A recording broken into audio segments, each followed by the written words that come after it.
Okay, guys, so we are live. So for those listening at home, welcome to the Dungeon Musings YouTube channel. My name is Kevin Madison, and I'll be your friendly editor-in-chief today, because today we're carrying on with our mini-campaign, or not mini-campaign, a short campaign, playing the Marvel Multiverse Role-Playing Game. This is Marvel's most recent version of a role-playing game, and we are playing a series that we're calling Uncanny X Factor. We are playing an event called Apocalypse Agenda, and we are currently in part 2 of Chapter 1, the Book of Death. And with me are the stars of this campaign. I'll go the order I've got you guys on the screen here. Why don't you tell us who you are and who you're playing today? First up, we've got John. Hey everyone, I am John, and I am playing Gambit, the debonair, exploding card slinger, sassy mutant. Very nice. Next up is Darren. Hello there. Yeah, I am playing Robert Drake, or better known as Iceman, and Bobby to his friends. Very nice. Next up is Jaden.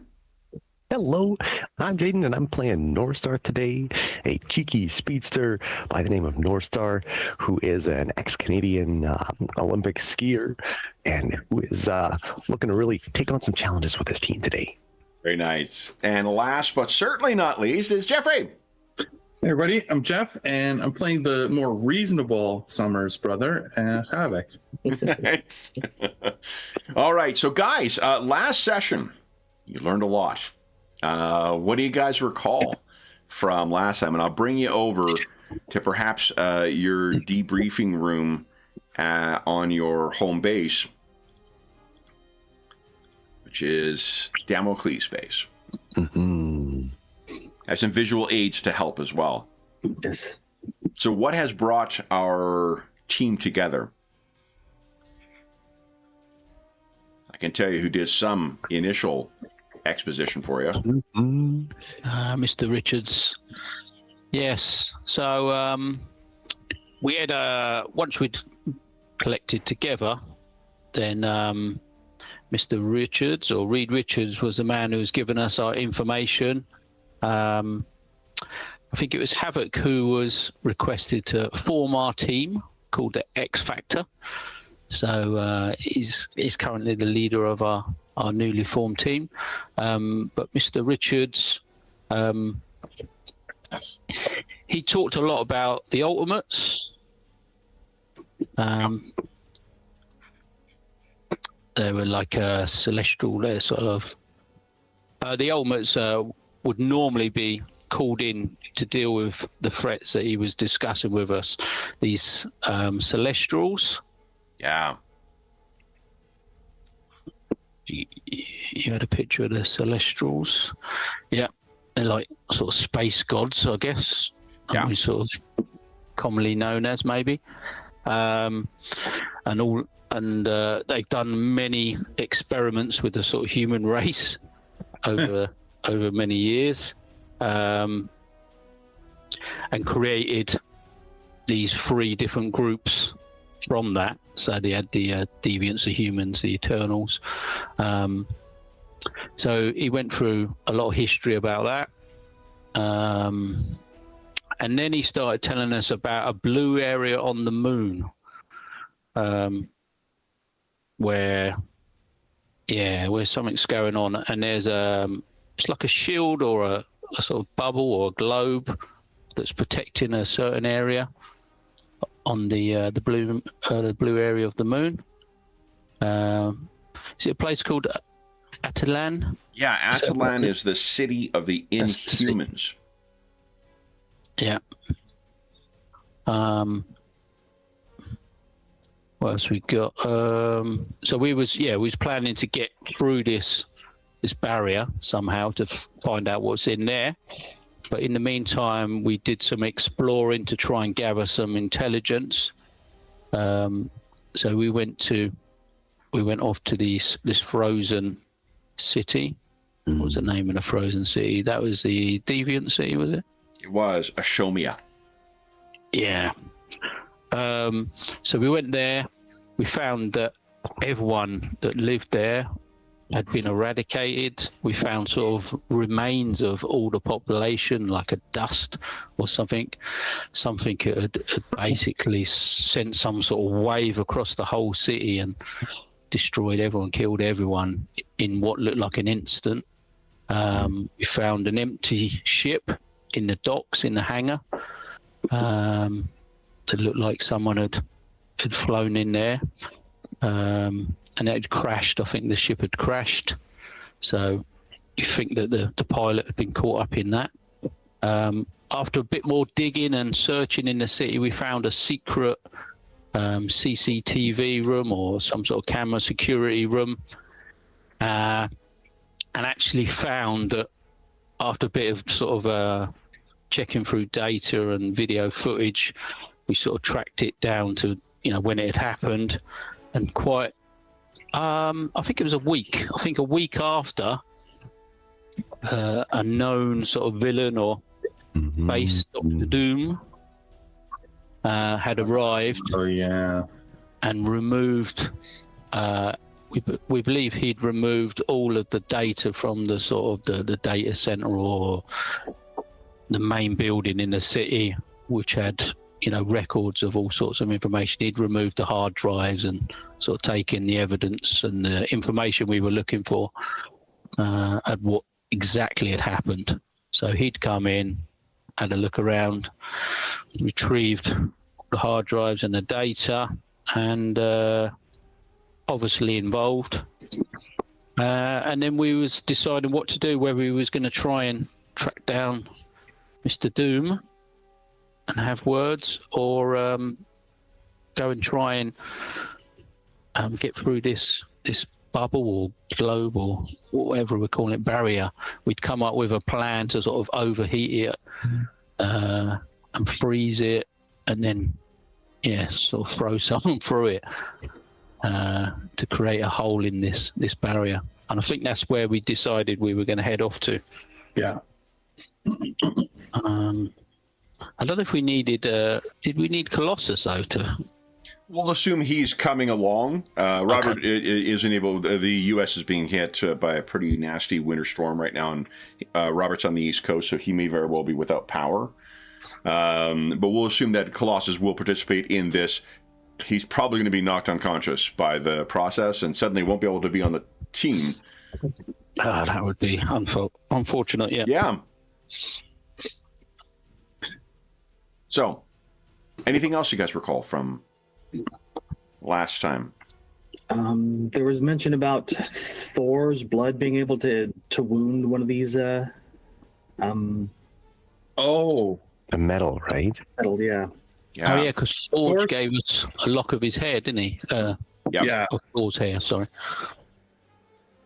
Yeah, But it was Yarnburn that he used to smash it. Yeah, and Yarnbjorn was a axe. Again, I still don't remember if it's made out of Uru metal or not, but it's an axe that was blessed with Thor's blood. And that was used to pierce the celestial-born armor of someone with which all of you mutants are likely familiar, and Savanur, better known as Apocalypse. Do you remember, just because it is one of the kind of mysteries that Richards wasn't able to answer, the relationship between the Celestials and the Inhumans? The whole process where they were like experimenting on humans and creating the deviants, and then the Inhumans as a byproduct. The Eternals, actually. Eternals, yeah. Yeah. So they created the Eternals, and that's the.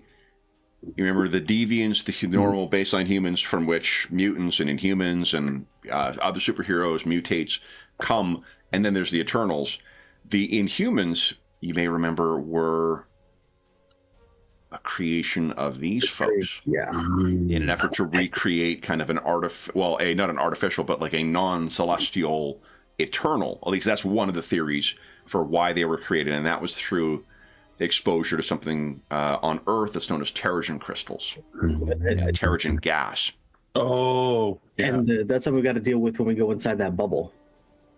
Yeah, the other thing to worry about is the Terrigen Mist is fatal to mutants, to those with an active mutant gene, and it can have really bad impacts on those who, even Inhumans who are exposed to it. It's almost like you get both the expression of deviants and Eternals within the single, species.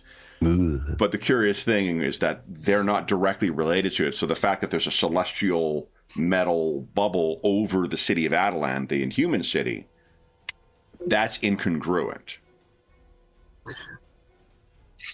So, anything else, guys? I did promise a map last time, so let me share the map of Adelan, which you would have received during your briefing. Let's see.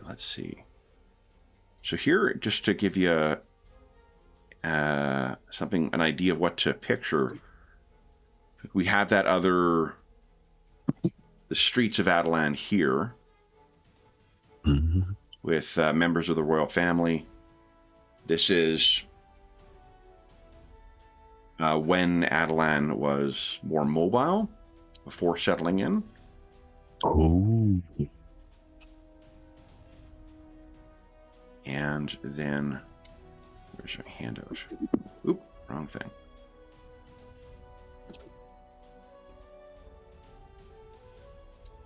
We tend to use a fair bit of handouts in our games. This game is even more heavy than usual for it. I was looking through the uploaded art assets in their session last night, and it's like, boy, there's an awful lot of Marvel stuff in here. Okay, and this is the map of Adelan, guys. You can plan with. Oh. So a couple things that I didn't actually load an asset of it, but there is. We talked a little bit about cloning with the Inhumans as well, in relation to something that Ben Grimm had shared. Do you guys remember anything about this fella here? Maelstrom. Vaguely. An enemy of the Celestials and the Inhumans? Question mark. No, he was the son of a he was both types or something. He was the son of the mutants and the Celestials or something. Son of the Inhuman. Yeah, his father was an Inhuman named, I think it was Phaedra. I should look up. Hold up. Yeah, he was a link between the two. The Deviants and the Inhumans, exactly. That's what it was. And he was also like his father, he was a genius biogeneticist. And shared much of his information with a bunch of Phaedra. Sorry, not Phaedra. Phaedra was his father. But Phaedra is the one who I believe is responsible for a race of kind of like a slave subspecies called the Alpha Primitives. So if you see there's a subcity of the Alpha Primitives listed on the map of Adelan, that's what that's referencing, is a thing created by Maelstrom's father. Maelstrom was someone you were thinking of searching for as well, because he's been an enemy of both the Inhumans as well as the Eternals. Say nothing of baseline humanity as well. But that is the map. Things that would be of particular interest here, the Terrigen lab is somewhere that would be of interest. And then it's not listed on here in the map, but it's believed that the Terrigen crystal chamber is still somewhere in the underground.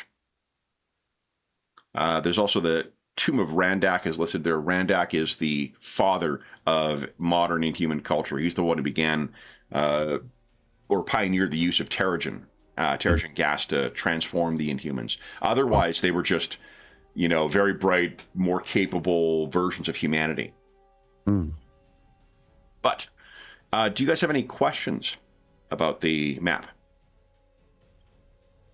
before you set out? You did have access to the Fantastic Four's full database of information about Adelan and the Inhumans and the Deviants and the Eternals. Does this dome like go over the entire city? Is it? It does, and it seems like it's technically a sphere because Right. scans have shown that it is underneath too. So like they've All the way whatever around. created this thing, and the only there's been no appearance of the Celestials again. So there isn't a new host that is coming that seems to have done this. But it's possible the Celestials did leave behind technology, but the one person who is known to have access to that stuff and to have mastered its use is Apocalypse. Which is one of the reasons why Reed brought this information to you. Right. Apocalypse was a powerful and very, very old mutant to begin with. His whole armor stuff is stuff that he's used celestial technology to transform himself. Bobby, you would know that it's that same technology that was used to transform Warren from Angel into Archangel when he became one of Apocalypse's horsemen. And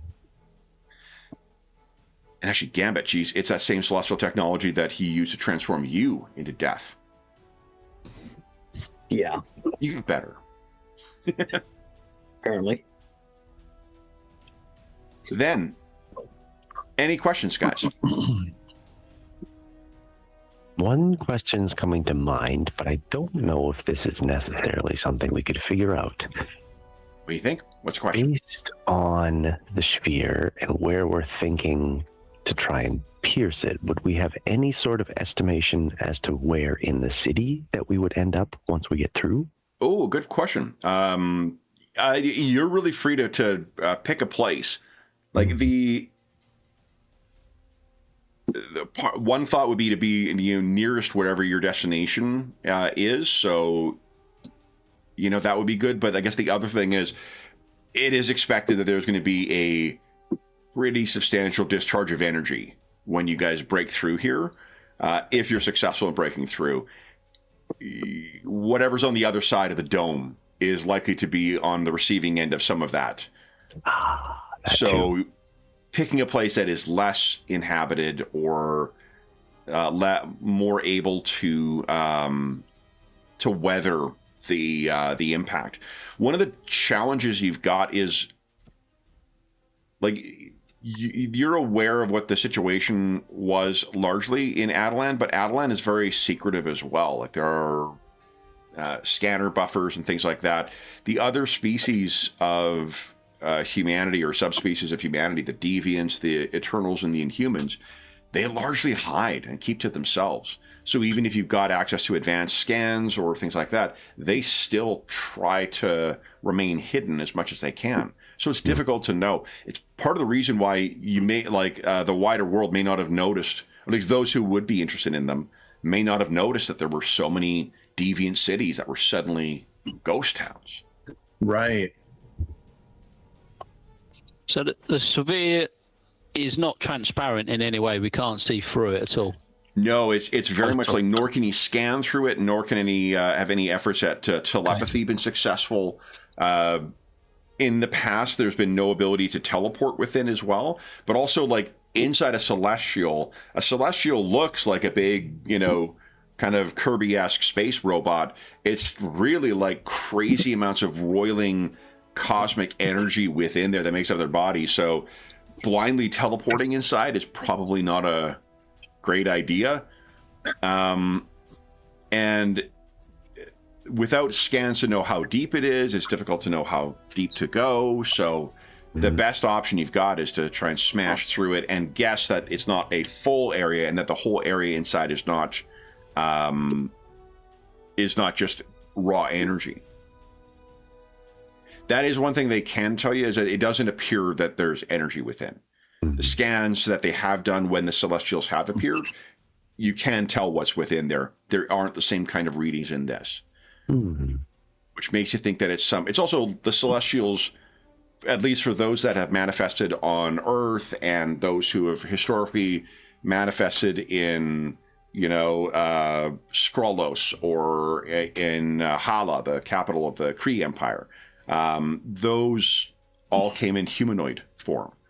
So a sphere of celestial steel or metal, it's not something that has a precedent to it, although Apocalypse's ship does have a basic format. It's effectively a rectangle. Not a perfect one. There's more details and whatnot, but a similar basic shape. Did that answer your question? Yeah. Okay. So where do we think is a good point to try and enter this place that's going to do the most or the least amount of damage, or the quickest route to... I mean, where's our target as well? Is it the Terrigen lab or... The Terrigen lab, you also want to check with the royal family. It's unclear what they would expect. I'll show you the... here we go. So there are the members of the current Inhuman royal family. The big fella in the front there, his name is Boltagar Blackagon, also known as Black Bolt. And yes, you're right. It is the most Kirby name that someone could possibly have. Boltagar, his parents exposed him to Terrigen in utero, which is really forbidden, and it's resulted in him manifesting some of the most powerful abilities of any Inhuman. His voice transforms energy in a way that it can basically break almost anything. There are theories that he could even crack celestial armor if he truly used his powers at the upper limits. Like when he was a child, they had to put a dampener on that little tuning fork that's on his head. It helps moderate his power level. And even then, he still cannot speak. It's always been one of his brothers, like Maximus is the guy in the background there with the white on the shoulders. That's his brother. He's also known as Maximus the Mad. And he's sort of a regular, foil for the Inhumans. But the point being is that Boltagar, in theory, could have tried to shatter this thing. And at the very least, even if it was unsuccessful, it may have at least registered on some of the scans that were, scanning this place.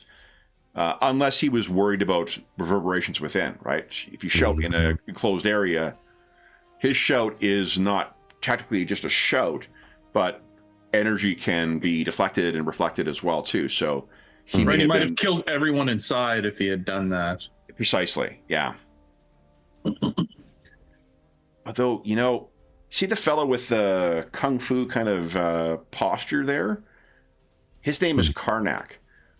Karnak is one of the rare Inhumans who hasn't actually been exposed to the Terrigen mists, but he did get martial arts training from an Inhuman, like a sect of monks or monastics. And his whole thing is finding the weakness, the breaking point in things. So theoretically, and Richards may have shared this in notes that he's got, he may have been able to find a weak point. So if there was a weak point in this that Black Bolt could have exploited, he would have been able to do that. And you see that big bulldog on the bottom there? The best character in Marvel, Lockjaw? Lockjaw is a teleporting giant bulldog. If Lockjaw has not come out, that means either Lockjaw is incapacitated. Three possibilities. Lockjaw is incapacitated and cannot teleport. Lockjaw was not in there. Or Lockjaw cannot teleport out with everyone. Isn't one of the mythos of his teleportation is he's sort of able to teleport anywhere? Yeah. Like there is no limit to his power of teleportation almost? He's able to go pretty much anywhere. So to be clear, Kev, our plan will make a small hole in this thing. That's hoping? The hope. Yeah, okay. So we could possibly get out through it again. It's not that we're going to end up on the inside and be just as trapped as everyone else. It's difficult to know because the celestial armor it can self-repair, but this isn't a celestial. So, you know, the way that celestials or space gods repair themselves is partly by exercise of their own power, which is that roiling energy that's within their cosmic energy within their armor. If that's not present, they may not be able to regrow. Right. Or the alternative is, as long as you're able to be successful one time, you could probably replicate it. That's fair. So don't use all the hair at once. Got it.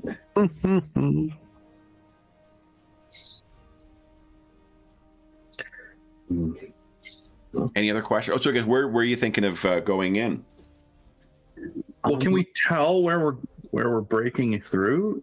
From Yeah, the like you would have had scans at least, assuming that Adeline has not shifted. It's been on like at different times in history. It was originally on Earth in the Himalayas when pollutants in the air caused the Inhumans to develop like across the entire, you know, those exposed to the Terrigen Mist and those not, to develop health issues.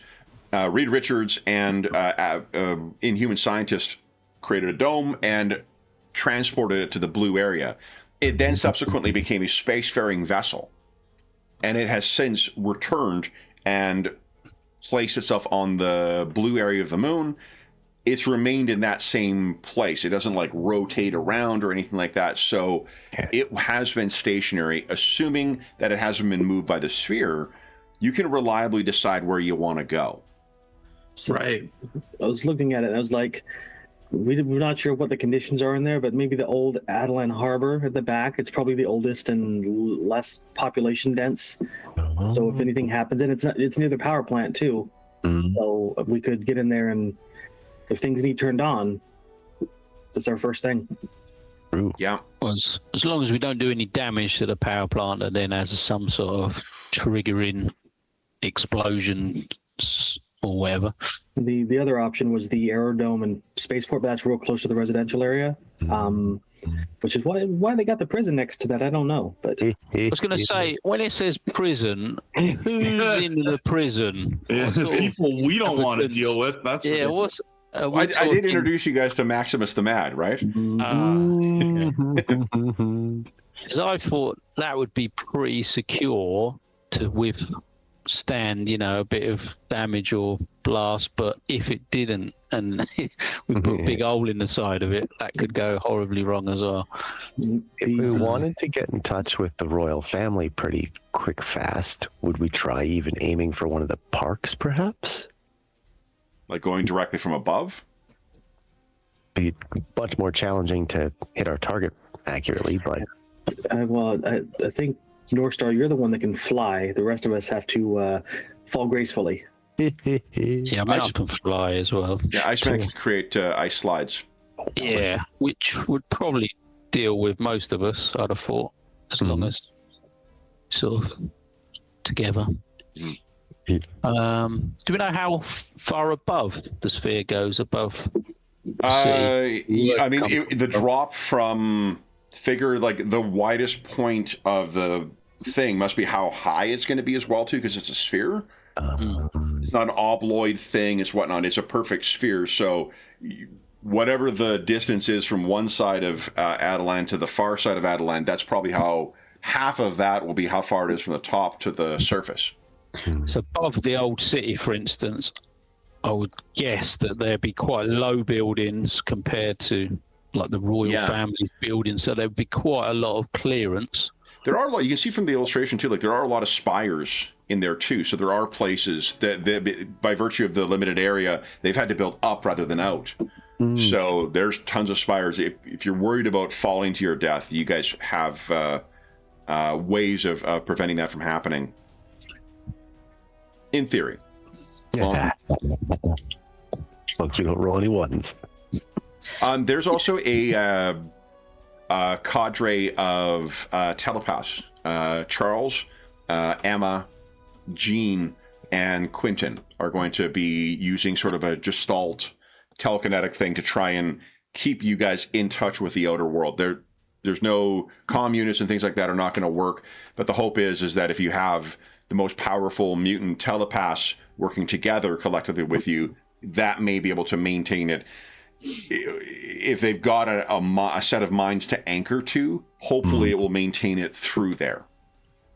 Whether that remains to be true or not is an open question, but that is what they're going to attempt. So at least you may have a way of contacting going back. And if you're not familiar, the people, Charles Xavier, obviously Professor X, Jean Grey, Marvel Girl or Phoenix, Emma Frost, also White Queen, and Quentin Quire, also known as Kid Quantum.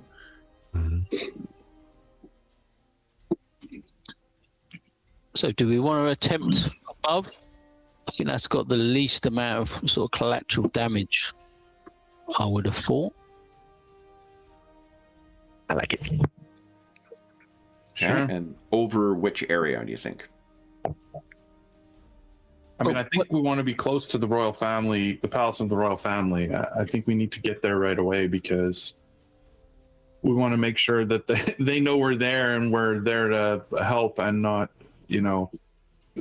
they're very dangerous. Is that the arena of judgment?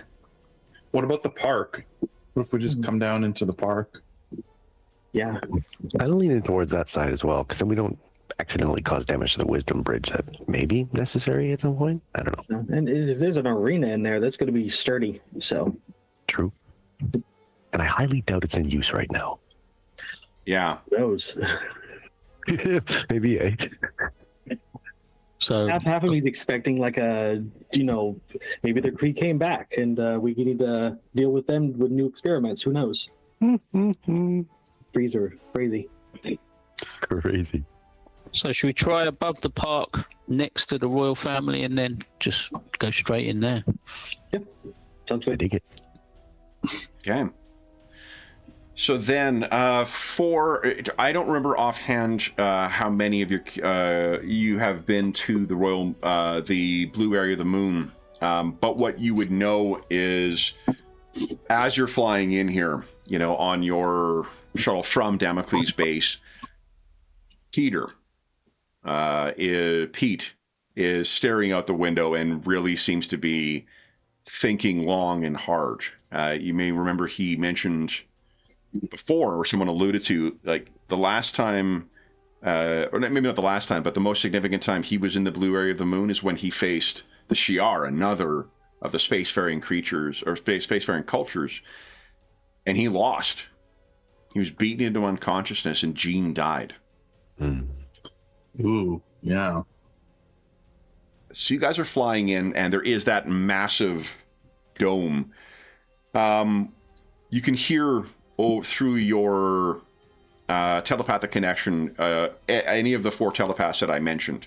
And Charles, I think it would probably be Jean, actually, who says, what am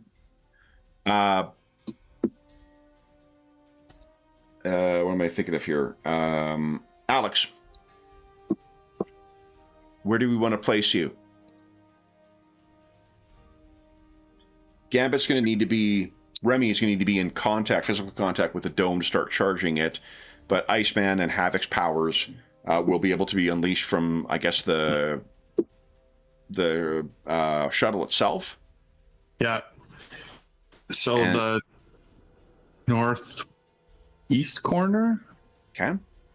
When this thing blows up, you better catch me.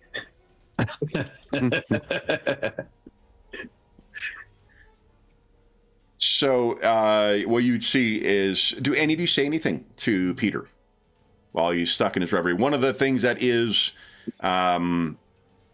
you were not present for it, but the first time he broke Kitty Pryde's heart, Logan took him out for drinking, and because he was being such a sad sack, he let him get in a fight with Juggernaut. That didn't go well for Pete.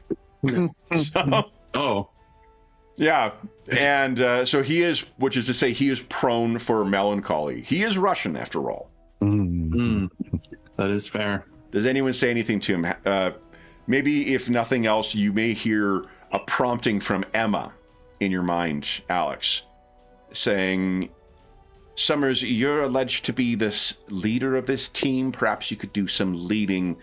Your melancholic Russian is leaving a distasteful odor in my mind. Yeah, unfortunate.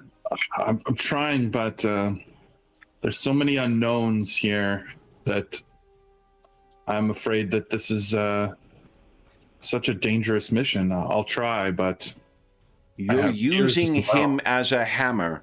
Treat him like a tool. I know. Pete. And your Gene's voice in your mind, Alex, do what you can. I will try. What do you do? Well, I'll go talk to him. Okay. You probably see him still on the shuttle as you guys are going across the moon. Yeah. And, or the surface of the blue area. If he hears you come over, he doesn't make any indication. Pete, what's going on?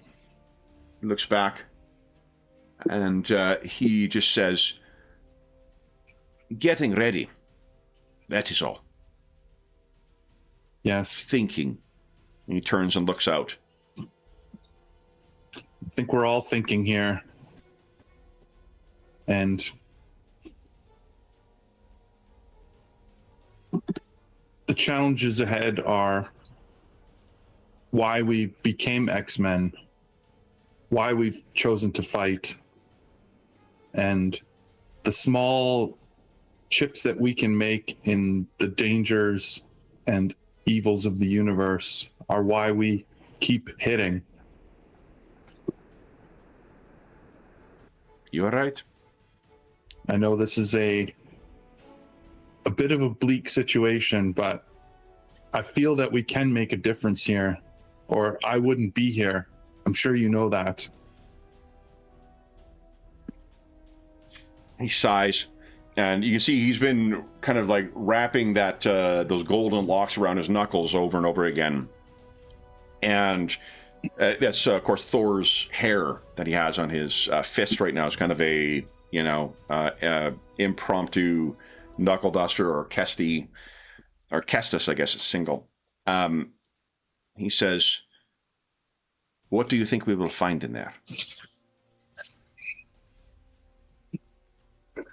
I hope what we will find is that everyone is still all right and is just trapped and been looking for help to pierce this dome, and that we have done just that and allowed them a doorway out, in and out of this dome,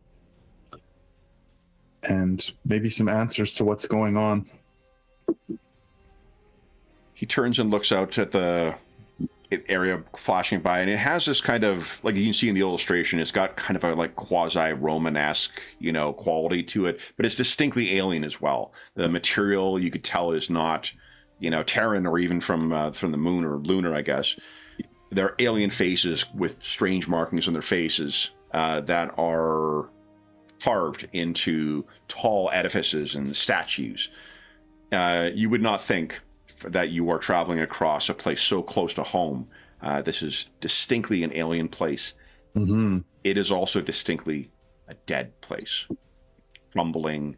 The recent growth of greenery in here, it cannot take away from the fact that this place is dead. For those of your characters who have been to a place like Angkor Wat, it would be like that, where the jungle and whatnot has almost completely, and the regrowth completely swallowed the ruins. But you can still see in there at some time this place. It was vibrant, but long past. Colossus Peter, just not looking at you, says, "This is a place of death." I'm afraid you are right. Northstar, you're in the small shuttle. You can't help but overhear what is being exchanged between the two. You have been sort of either an adversary of, or when you were part initially of Alpha Flight, or on the periphery of the X-Men as a mutant. If you have been, I actually don't remember if you've ever officially been a member of the X-Men, but if you have been, it wasn't for a significant length of time. So, and more to the point, Alex is like second generation X-Men. From the first class was the original 5: Bobby, Scott, Jean, Hank, and Warren. Alex and Lorna were the original additions to that. It was Havoc and Polaris. And then from there, the others joined. And so the connection between these older teams, between Havoc and Colossus, is probably not something that you would be more kind of like an outsider among old friends, right?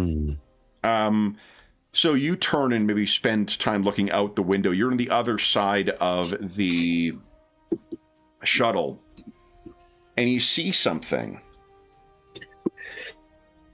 that you have never laid eyes on before, but maybe you might have an awareness of its significance. They were not there a moment ago, but now they are standing, and you cannot help but feel that you are looking directly into their eyes. Their blank white eyes. And now it got to a whole new level. You are on final approach, and you can see this creature. Now, does Northstar have connections to superheroes or anything like that as one of his traits? Superheroes, yes. Okay, great. Then I'm going to assume, because he has played such a significant role in this, that you know who Uatu the Watcher is. And let's have you give us a logic non-combat check too, please. First roll of the game. Logic non-combat. Here we go. Big money, big money. Let's see. Perhaps unsurprisingly, you know what he is. You know that it's important, but you don't know anything else about the Watcher. So this fella... All I know is I'm terrified. Yeah, how do you respond? No one else in the shuttle seems to have been... Havoc and Peter are talking on the far side, and they're looking out the window. Yeah. Yeah. I would say, if anything, probably quicker than anybody's able to notice due to my speed, I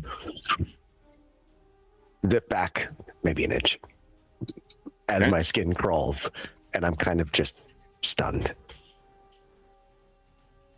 Why doesn't Gambit, why don't you give us a... Oh, and Bobby, give us a vigilance check, please. Non-combat. Ooh. Yeah, there's...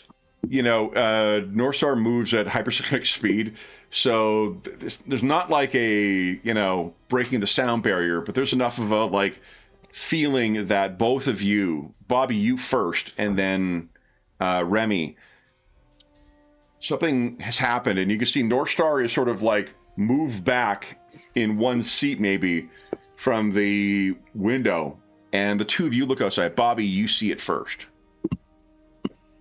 And then Remy, you likewise. Do either of you, Bobby or Remy, have superhero as a contact? Yes, sir. Trait? Why don't you each give us a logic check, please? Non-combat, please. I can see this going as well as the other one. Ooh. So both of you are aware.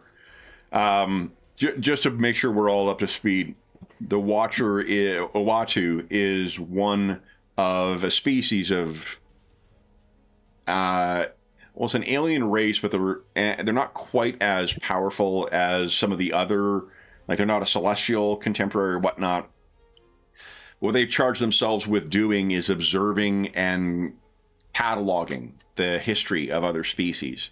And one of their most important tenets is non-interference. Observe, watch, do not interfere.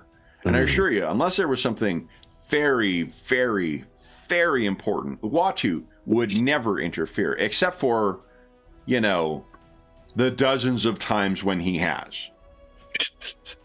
Uatu is, as far as watchers go, really shit at his job, because he regularly interferes with things. He also has, I think, both Bobby and Gambit. Those are good enough roles for you to know.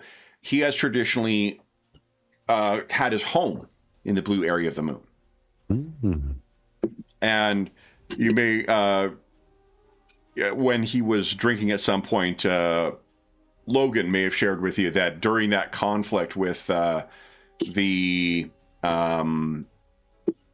Shi'ar Imperial Guard, he found himself in the Watcher's home and like went through different time periods, different places and whatnot, and then finally was expelled from the home. But jokes aside, the Watcher only makes himself, at least Uatu, only makes himself seen at consequential moments that are consequential for the planet as a whole. Oh, man. So Havoc is still talking to Pete and looking out the other side of the ship. Remy, Bobby, and JP, you are the ones who see this. And each of you feels that big domed head and those blank eyes are staring directly at you. What do you do? I think that Gambit, he just like does a low whistle and says, "This got a lot more complicated. We're gonna be making names for ourselves again." Yeah, we're not the only ones showing interest in this place. Over at North Star, is like, "You seen him before?"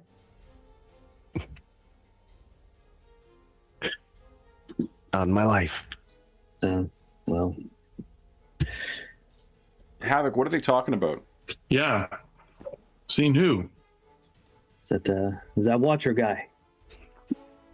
Havoc, you can give us a logic check as well, if you'd like. Logic.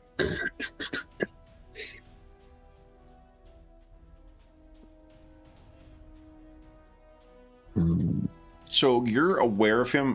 I don't remember if Havoc has actually had dealings with the Watcher directly. He's typically more of a Fantastic Four and like Avengers presence, but yeah.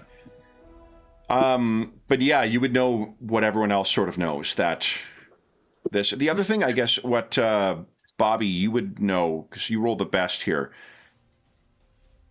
Uatu tends to use his appearance in the sense of like when he makes himself seen as a way of telegraphing information. The first time that Galactus came to Earth and the Fantastic Four was able to drive him off, it was through the direct intervention of Uatu and the assistance of the Silver Surfer, of course. But Uatu, it's not just that he's witnessing something important. Him making himself seen is as if it is trying to communicate some other useful information to you. And can you communicate with him in a normal sense? Can you? You can, but he doesn't always respond from what you've heard. So if you wanted to like veer over and try and talk to him, you could. But Uatu often just cites the creed of his people, that they are forbidden to interfere. Oh, man. Only unless he's gosh darn you down. Except for the times when he interferes. But other than that, he's forbidden from interfering. Yeah. I mean, What are rules if you're not to break them, eh? I mean, you could give us some advice if is that interfering? Well, I don't know. That would be interfering, which is forbidden. His most sacred oath as a Watcher. Forget those times that I've broke that oath. or bent it. Yeah, it's a small bend rather than a break, I would say. Yeah. Just a small bend. So, Should we go see what he has to say? If he wants to say anything? I mean, we could try. I don't expect him to say much. Got nothing to lose, have we? That's fair. So, Alex, you got piloting, don't you, as one of your traits? Yeah. So you go back, take control of the shuttle, and veer over in the direction. Like many of the celestial beings, the Watchers can kind of vary in size. It's also an excuse for why artists keep drawing him at a different size. But technically, the explanation, the no prize explanation, is that he's a celestial being that can alter your perception to what size he is. Typically appears to be about 20, 25 feet tall. Mm-hmm. So if you appear, you land, Colossus certainly would remember this, and the rest of you would easily be reminded by Professor Xavier. The ambient temperature and the atmosphere in the blue area is Earth normal. So you were able to breathe and comfortably be in here. I think, Havoc, if you are still concerned about Pete, as soon as that thing opens up, you know how there's that like element of sense memory that comes from particular odors. While there's more greenery here, this place, like every place, is going to have a certain smell to it. And you see the biggest member of your team sort of stagger for a moment as the memory kind of hits him once again. Remember, he had a mountain dropped on him by effectively Superman, gladiator of the Imperial Guard. So he did not have a... The last time he was here, it was a hell of a licking he took. So I think Gemma's going to walk up to him and, like, slap the steel and say, do not worry, you're still alive. Yeah. He looks and smiles. So far. Yes. And he kind of winks at you. I am Russian. Yes. So if we do go, we go with Boom, yes. Oh, and such a boom. So you slowly, go down the gangplank. You've landed not far away from Uatu. He has his robe or toga, kind of held up in his arm like that, and he seems to be just watching you. An inscrutable expression on that distorted humanoid head. What do you guys do? JP is cautiously straggling up on the rear of the group. You gotta kill him to go so slow, too. I mean, Iceman fancies his chances of getting this guy to help him. I like that. Okay. He's got that trait there. So what do you say, Bobby? I got something similar, but I doubt that the Watcher is attracted to Gambit. Yeah.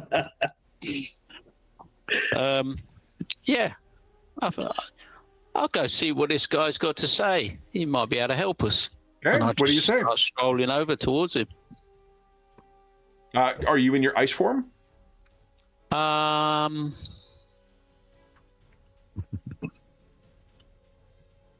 don't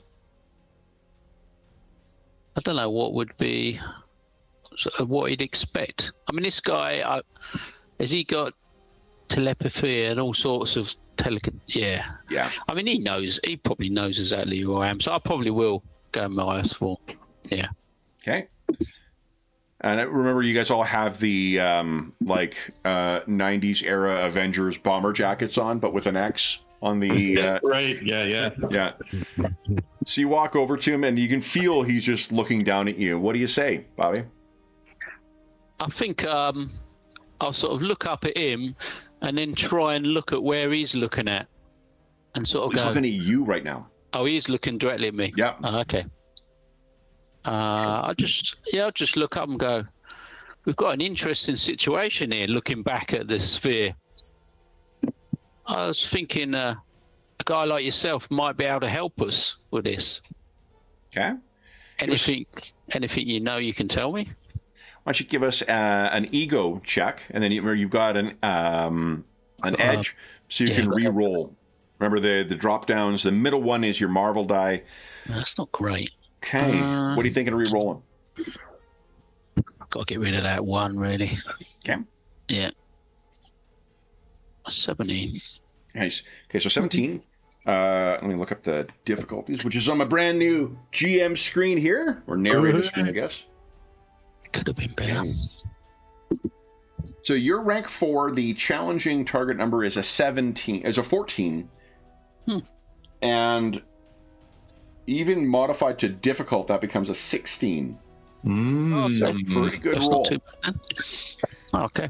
So he looks down, and without his voice moving, you can hear a voice in your head. And it's funny because I didn't initially I wasn't crazy about Jeffrey Wright's voice being the voice of the Watcher the way it is in the What If animated series. Now I can't think of it as anything else. It's just it's very well suited to that.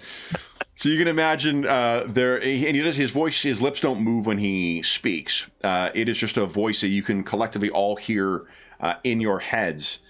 And he says simply, the time of struggle is at hand. Your first challenge awaits, mutants. Havoc. Actually, all of you, why don't you give us a vigilance check, please? Vigilance. Okay. Feeling the hairs on the back of my neck stick up. Yeah. All right. Gambit, Remy, you're the first one to notice it. So you're... oh, yeah, you got a fantastic... oh, no, look at that, Marvel. Fuck yeah. Bobby, you're the first one to get it. It's the fantastic success. Sweet.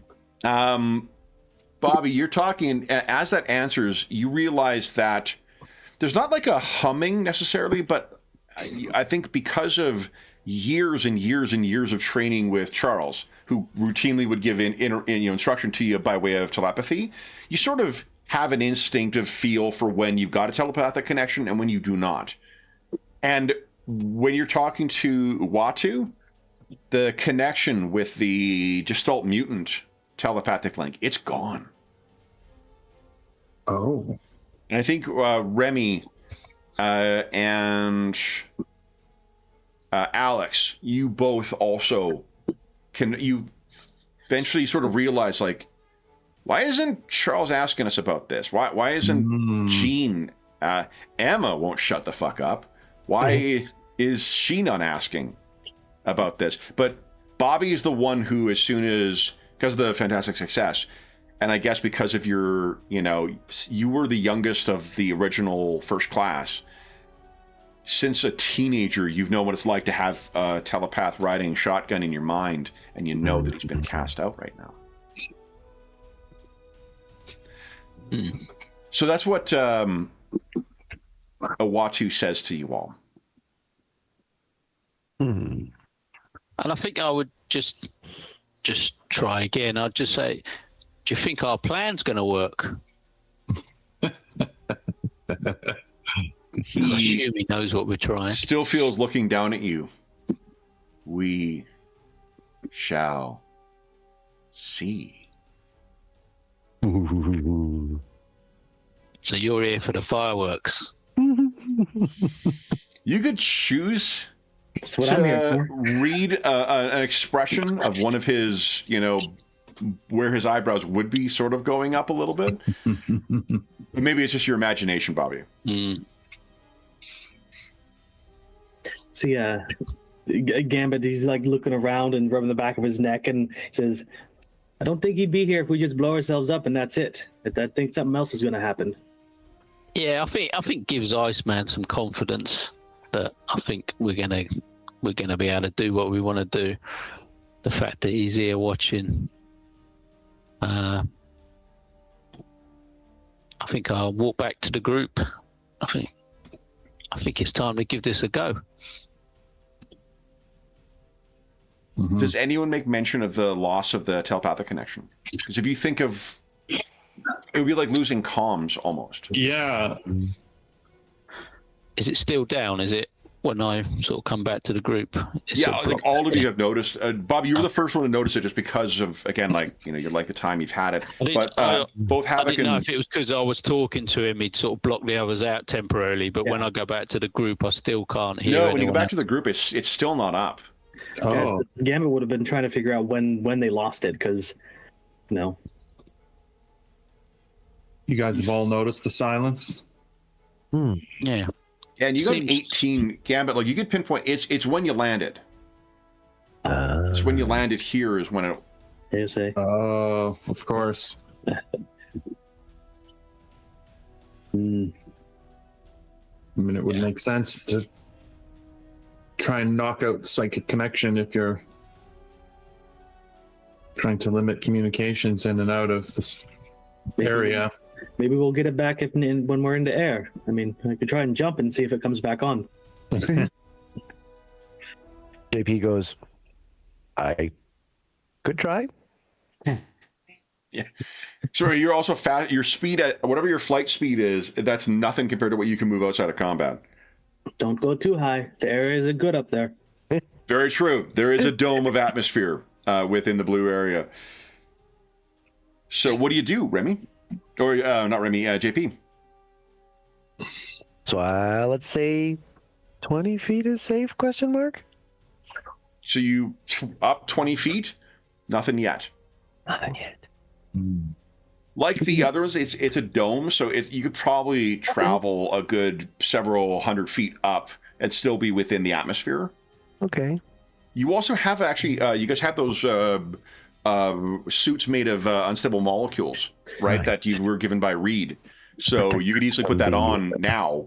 'Cause that was supposed to protect you from the Terrigen gas. That also, I imagine, would have some life support qualities to it. So you could, even if you did accidentally leave the atmosphere and became on like just on the lunar surface, you'd be safe still. Okay. JP would say, nothing yet, lads. Should I try the suit and go even further?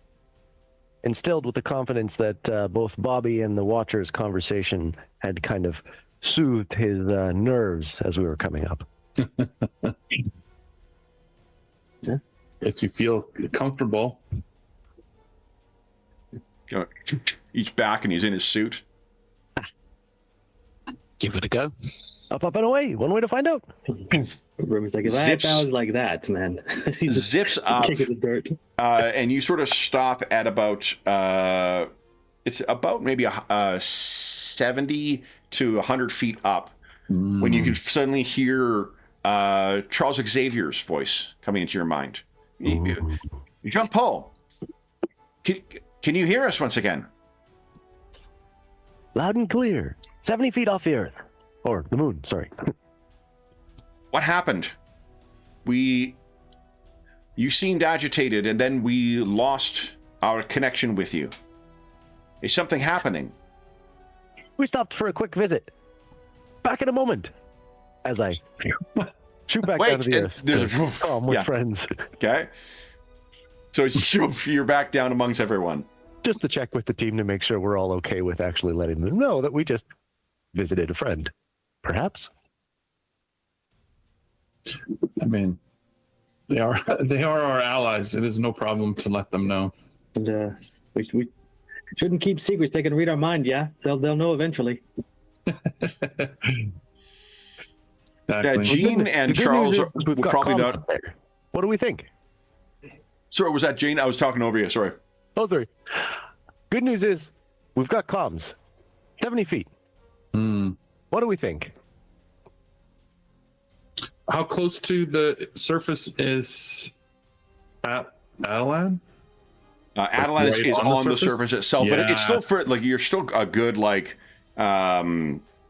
several hundred feet away from. You're not quite at the celestial dome just yet. Right. I just meant that if it's something on the surface here, it's going to be blocked there as well. Right. It could very well be just Uatu himself. I was going to say it could be the audience. Oh, that's right. Yeah. If we go towards the dome, maybe the comms will come back as well. would it be safe to do like a test landing near the dome before we try our attempt to get in? Well, unless you think this guy's going to help us anymore, let's press on and we'll see if comms come back. Mm-hmm. Yep. Okay.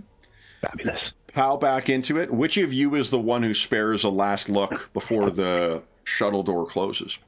I'll do better. I'd just last look, give him a little charming wave and a wink, and say, "Going to be good fireworks." Okay. The shuttle closes, and then as soon as you guys get to about the altitude that JP mentioned, your comms come back on. And it's Xavier who once again seems the most agitated. X Factor, can you hear me? Yes, Charles, we can. What happened? We lost contact with you. We had contact with Jean-Paul briefly, and then we lost you once again. One of the Watchers is here. Watu? Yes. Interesting. Interesting indeed. Emma says, is he watching your death, or is he offering assistance? He did not offer any specific assistance. Charles says, oh, go ahead. No, go ahead, Bobby. I was just going to say, he just said the time of struggle is at hand. That's all he said. Struggle. Those are the words he used, says Charles. Yeah. Those are the words. Do they ring? Apocalypse's creed is one of struggle. Mm. Do you think he references that? I wonder. I certainly hope not. I had enough dealings with him for a lifetime. Hmm. Yes. Haven't we all? I do not want to take my turn as one of the horsemen. It is not pleasant. Anything further you guys wish to do before you put the plan into motion? Mm-hmm. When we sat down near the sphere, we still got comms. So basically, when we've gone away from him. Yep. Yeah. Okay. Yeah. Okay. Splendid. Hopefully he doesn't come for a closer seat for the show. Yes. What do you guys do? Fly on, I guess. Get my special suit put on so I can. Yeah, suit up and prepare. Okay. Above the sphere, I Big guess. wings at the gang. It's pretty comfy.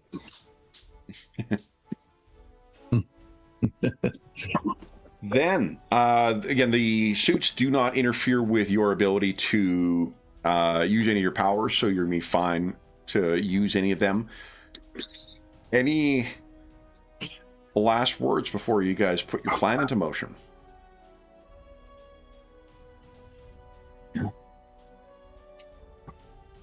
No, let's do this. Let's make history, yeah. Okay. So Colossus, has his thing on, and there's like they try to put some kind of like holding strap on the back of his suit so that it'll make it a little easier for you, JP. But he's a heavy man, even in his organic form. I believe he's like 6'6", so, and he's built like a fucking bodybuilder. So it's going to be a bit of a slog to carry him around, but you're going to be able to make it do, or to make do with it. Remy, I guess you are the ones who is the closest. So what do we see as you place yourself on the dome? And as a reminder, I guess that is what you are sort of placing yourself on top of. Yeah. You kind of see him like dance nervously on his feet, flicking his fingers like, I ain't never touched celestial metal before. Let's see if I can light this up. Sticks his hand down and he just focuses on it. When you start seeing that same kind of like purplish, thing with some Kirby Crackle around it that begins. You guys know what Kirby Crackle is? So it's one of the things that Jack Kirby would do. You see the little dots that are on above this guy's head, the little black dots here? Oh, yeah. This Kirby Crackle. Okay. He would always use it as a way of like telegraphing that there's crazy power that is effect. It's literally these little black dots that are around there. And because he used it so much and no other artist had used it really in comics before, it became known as Kirby Crackle. So... They're like, it's a fighting back. It's spicy, and try to put more effort into it. Ooh, so this is beginning to form all around that. Havoc and Iceman, you guys are going to have to basically manifest your powers at their maximum capacity instantly to try and super freeze and superheat this at the same time as Gambit tries to detonate and as Colossus hits at super speed. And then Remy's going to have to get you guys inside. Because I think the way Remy's powers work is he charges it up, and then he can back off when it's about to explode. So he's going to do that because he don't want to get blown up. No. You know what did this is a non sequitur, but it did knock him out. But you know what did stagger the guy who knocked Colossus out? Is Remy using a full deck of cards in his face. Oh, yeah. Yeah. Charged up an entire deck of crap right in Gladiator's face. So, Remy, let's talk. Tell us what it feels like as you're trying to, like, force this. Your ability to empower things with this energy, your whatever, explosive energy, is not restricted to any... Sorry if you hear noise, guys. My snow removal guys are here right now. But I imagine there's an element of like resistance. Most things are very easy to add it in, and then they take the destructive energy quite well. Yeah. This is really a struggle. Remy probably doesn't share how his power works with a lot of people because he's got to keep his aura mystique.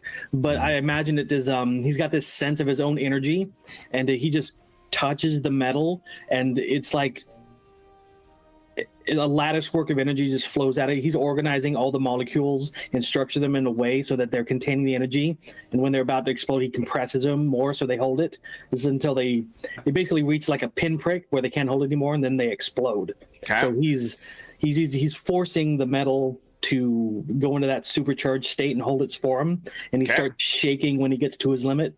Would you give us an ego check, non-combat, please? Okay, and you see him, so like, he's going to say something witty like, hold on, oh, go! Fantastic success, beautiful! Nice. Look at that roll.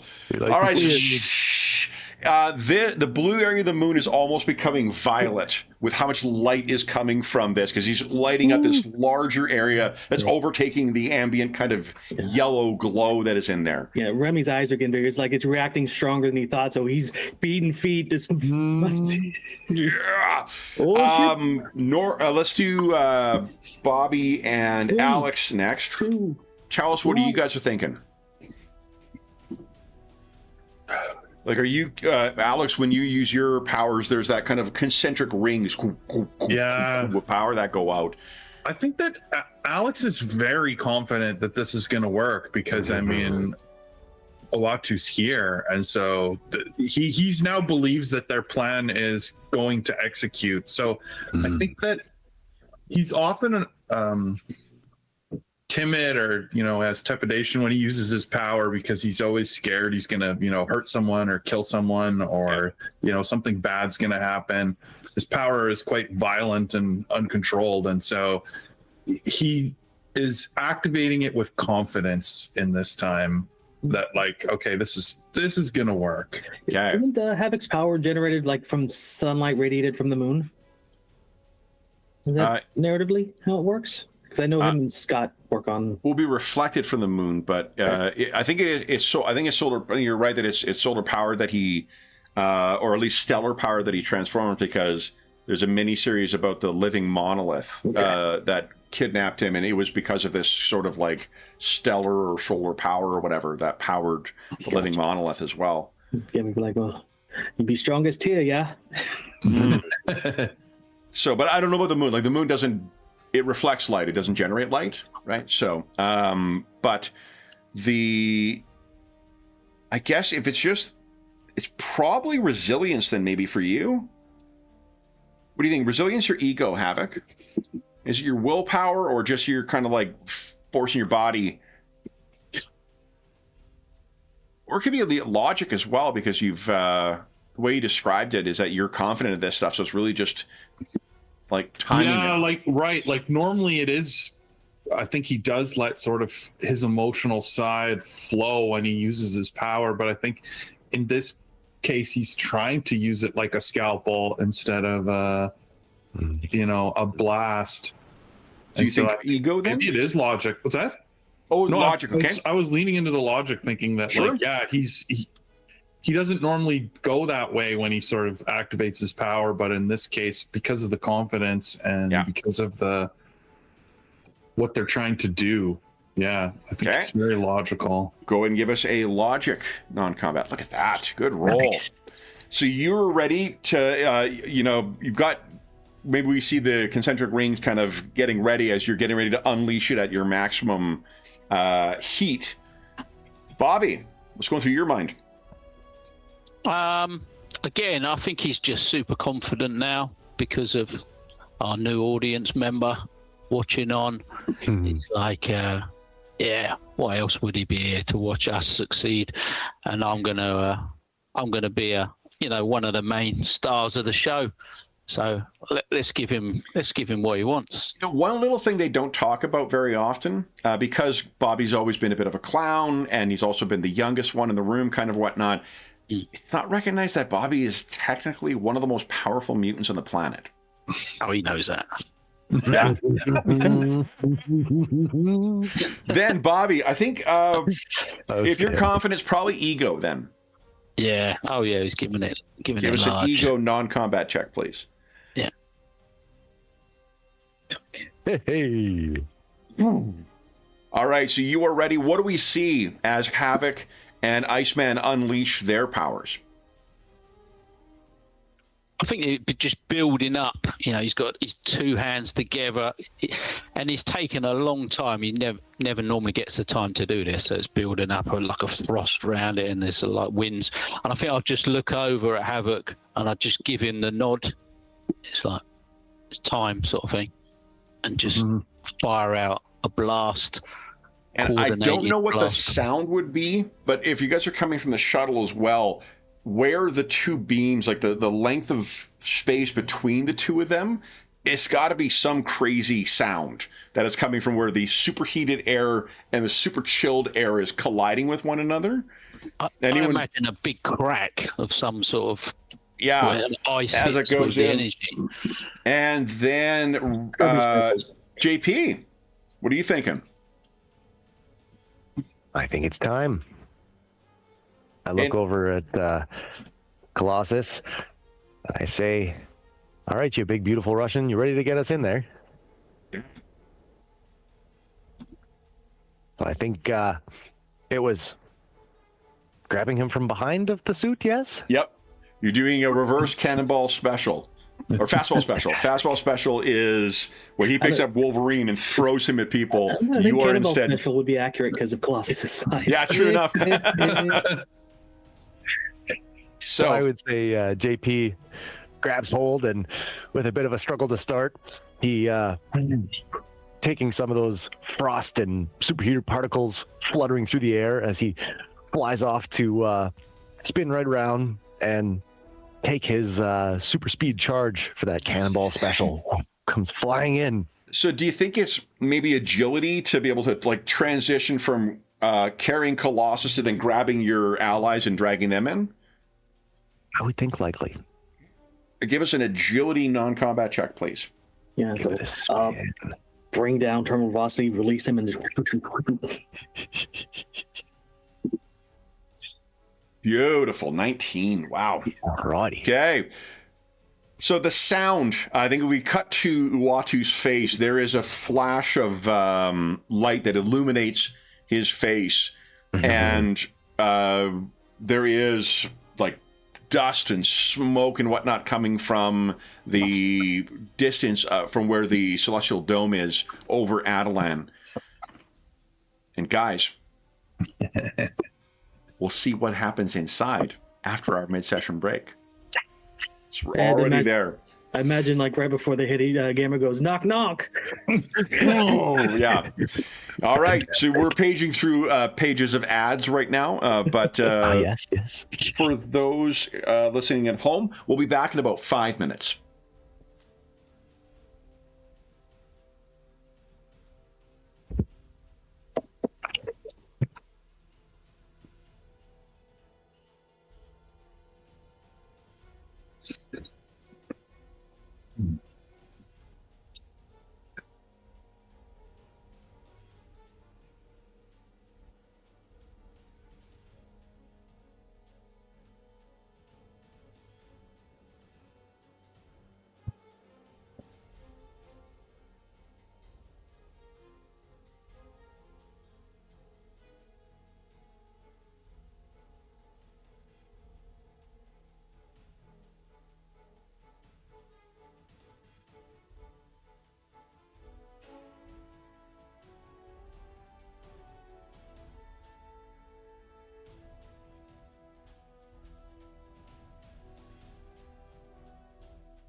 Okay, I've unmuted myself.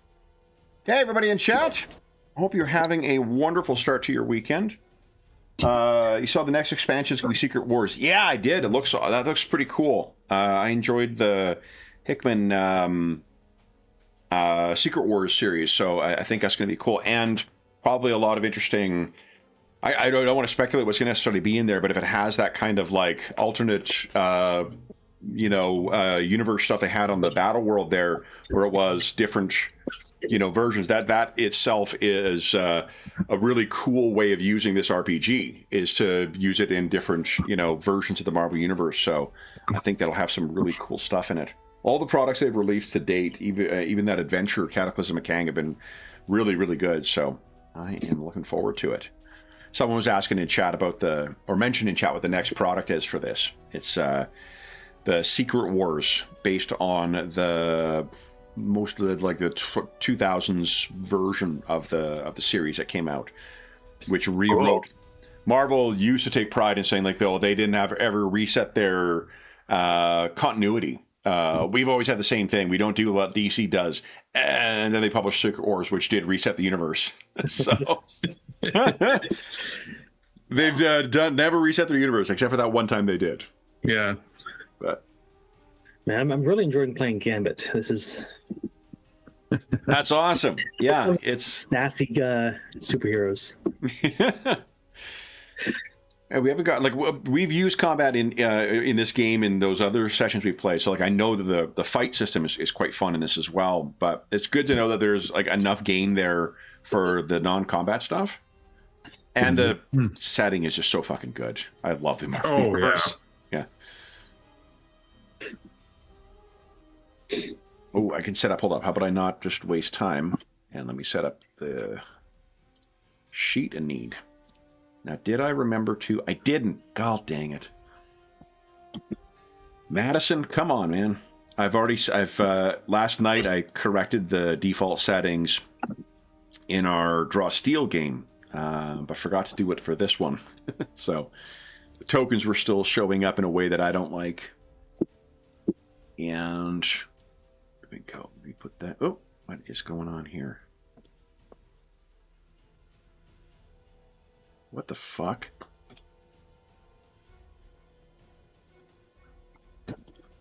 This stupid fucking pin thing. Is this the default for dragging and dropping shit now? What the hell? The pin option? What? I don't know. Well, no, not an option. Oh, you know what? Hold on, I'm a dumbass. No, it's my own fault. It's actually a very cool feature. So, yes. Turns out, if you drag and drop a handout or something like that, you can now very easily have a pin. I'm just a dumbass who doesn't know how to work this new feature. Yeah, I've been experimenting with it. It's pretty handy because you can attach pretty cool. handouts. Yeah. Yeah. So, like, especially if you want to link like views or things like that to a specific location, I can see that being really helpful.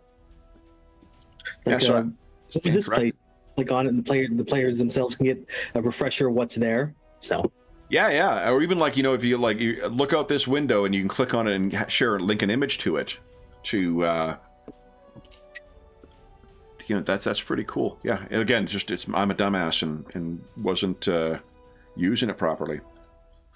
Hey, then do I have still you guys? I do. Excellent. Go.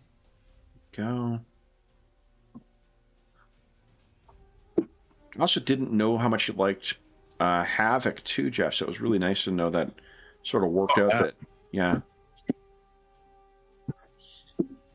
the graphic novel I was thinking of is The Return of the Living Monolith, which is a really, really cool one. Now that features Havoc quite prominently in it, because the guy. The villain in that, he's always wanted to sort of tap into or sap Havoc's power to draw his own power. I think it was called the Living Pharaoh before, and then he became the Living Monolith as he was gaining more of your, whatever it is, plasma energy, and became bigger and more stone-like. Cool. Mm-hmm. Okay, so we're just waiting for Jaden. I'm not sure if you're back, bud, but if so, your camera's off. He's not back. Okay. We call that pulling Hartford. Ooh, August. So it's quite a while for the, what do you call it, for the Secret Wars coming out. It's not till August. I will mention, if you haven't seen it, I don't see it announced, and maybe it's only through gaming stores, but I was able to get the narrator kit through my friendly look through Noble Knight. It has a GM screen and a battle mat and some tokens with it, and the GM screens are awesome. There's one for the X-Men so far and one for the basic Marvel Universe. I imagine they're going to do one for Spider-Man and for Avengers as well. And it's got really cool Alex Ross art on each of them. So if you haven't seen that, I didn't see it announced anywhere, but they are available right now, which is pretty awesome. Okay, so guys, last panel was Uatu the Watcher, observing the outcome of your thing. Thankfully, you guys seem to have been successful. Why don't you each give us a vigilance check? Oh, not a vigilance, I'm sorry, a resilience non-combat. I'm not that good at that. But I rolled pretty good. Hey. It's all pretty good, guys. Awesome rolls. Okay. First, so Remy and JP, you were the first two to wake up. And what you are looking around, you're in a park with really unusual trees. The trees here, they don't look, there's nothing unusual as far as like the color or whatever else, but like the types of trees where you are, the grove that you find yourself in is unlike any that you've ever seen before. They seem terrestrial, so it's not like these are alien trees with like crystals hanging from them or anything like that. But there are things about them that just, you've never seen any trees like these before. You can see looking around that your other colleagues, Alex is getting up and kind of rubbing his head from where he has landed. There's a bit of a scorch mark where all of you guys have landed, except for where Peter has landed. There's a fucking crater where he hit. One upside to that, though, is that where he landed seemed to be an open area. There's maybe a couple broken trees that he seems to have fallen through, but he is intact. He does appear to be unconscious as well. But the other thing that you notice as you are kind of looking around, Bobby, you are the last to sort of, kind of rouse yourself. You kind of had you had your bell rung from getting through there. You're still seeing stars a bit.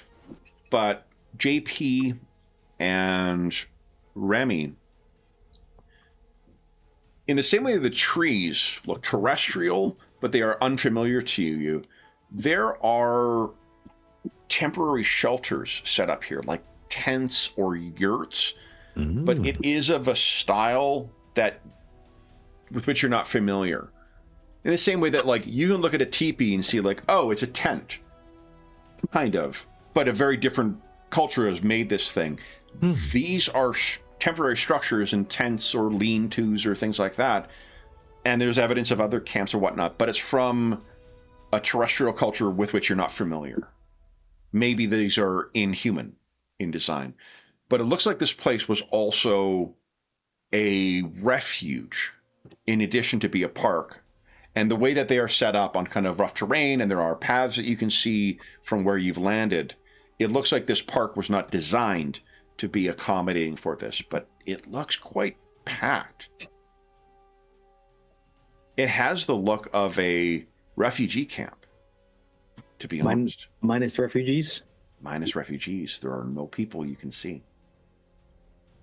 Which of you is the first to look up? Yeah, I was going to say, I was actually saying that as soon as Havoc wakes up, he's looking back at the dome to see if there's still a hole there. Two things you notice. One, there is no hole.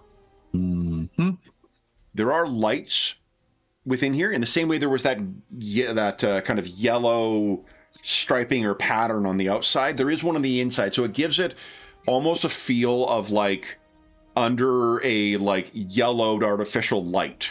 There's a sort of evenness to this, so you're able to see quite clearly, but it's unnerving. Let me bring you over to what I've prepped here for you guys. Yeah, Gamma would be less worried about up and more about, is there gas in here? Is my suit okay? Yeah, if you're looking around, there does not appear to be any billowing bluish Terrigen gas, bluish green Terrigen gas in here. But you guys all have your suits on anyway. They're still intact. Richards, for whatever faults he may have, learned his lesson about making protected, fully insulated suits from his most consequential space flight. But the other thing I mentioned, there are two things that are of interest to you, Havoc. Yeah. One of them is the fact that it seems to have sealed over altogether. The dome itself goes up over into a perfect sphere, just like you anticipated on the outside. None of you can hear anything. There's no sounds of a city. There's no buzzing of, things overhead. As the illustration could tell you, like the gifts that are unlocked by the Terrigen mists, many of those relate to flight. So there should be people, either levitating or in flying transportation or flying themselves. Nothing. What catches your attention, Havoc, is at sort of the peak, the apex of the dome, the highest point. It looks like there's some sort of, from this distance, it's hard to make it out, but there's something extending from it. And it doesn't look like it's hanging directly down. It looks like it's kind of a hook, weird. It is the only imperfection in what is otherwise a perfectly smooth and round surface inside here. Right. You give us a vigilance check if you like with a with trouble. Oh. So just give us a vigilance check, and I can actually give you trouble on that. But you kept your marble die. Wow. Outstanding. That's pretty fucking incredible. good. So what you can see, that's cool that I can do the results.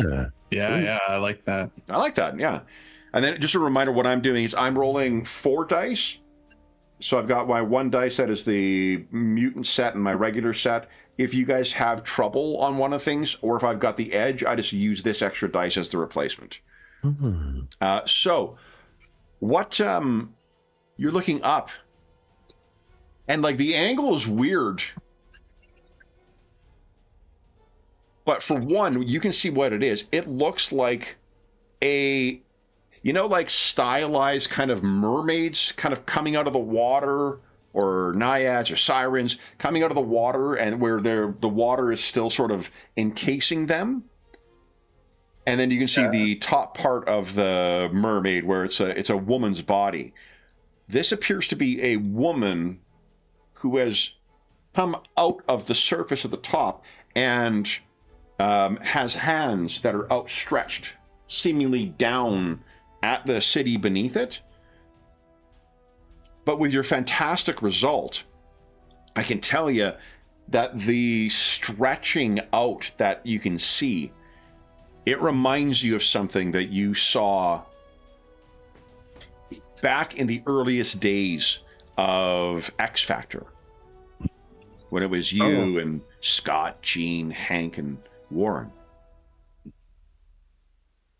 Apocalypse's armor is celestial technology, but he is able to extend his body the same way that Mr. Fantastic can. And one of the things he's got is his mutability is total control over his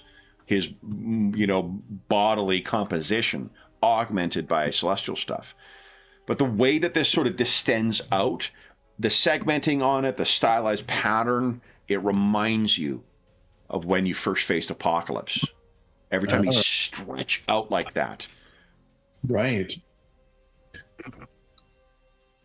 I think I would point this out to everyone. You see up there? You see that woman maybe captured in the shell or creating it? Or I'm not sure, but sure reminds me of Apocalypse. You see that detailing? Bobby, you seeing it, you know precisely what he's talking about. Don't like to look at that. Does anybody on the team perhaps notice, does it look like any of the Inhumans figures encased in this? Why don't you just give us a logic check? Logic. Coming up. Oh boy, it's not going to be good. Bobby? Telepathic link is down again. Of course it is. Okay. I think I will do that as well. He'll just tap his head and look around at everyone else. Now that there's the everyone else second, lost it. yeah. I did not notice. But As soon as this happens, I believe that I would go check on Pete. Okay. He's the only one who's not up and moving, and I would check on him and also check that if Thor's hair is still intact around his fist where he was wrapping it. Okay. First, I would check on him, but yeah, he is actually shifted back to his organic form. But that seems to be something he does sometimes. It's worse. He was in a coma in his organic metal form during the Fall of the Mutants incident when the Marauders slaughtered the Morlocks. So that was bad. This, he seems to be unconscious. There's no obvious form of injury, and you can still see in his flesh and blood hand, he still has that gripped round him. Okay, that's good.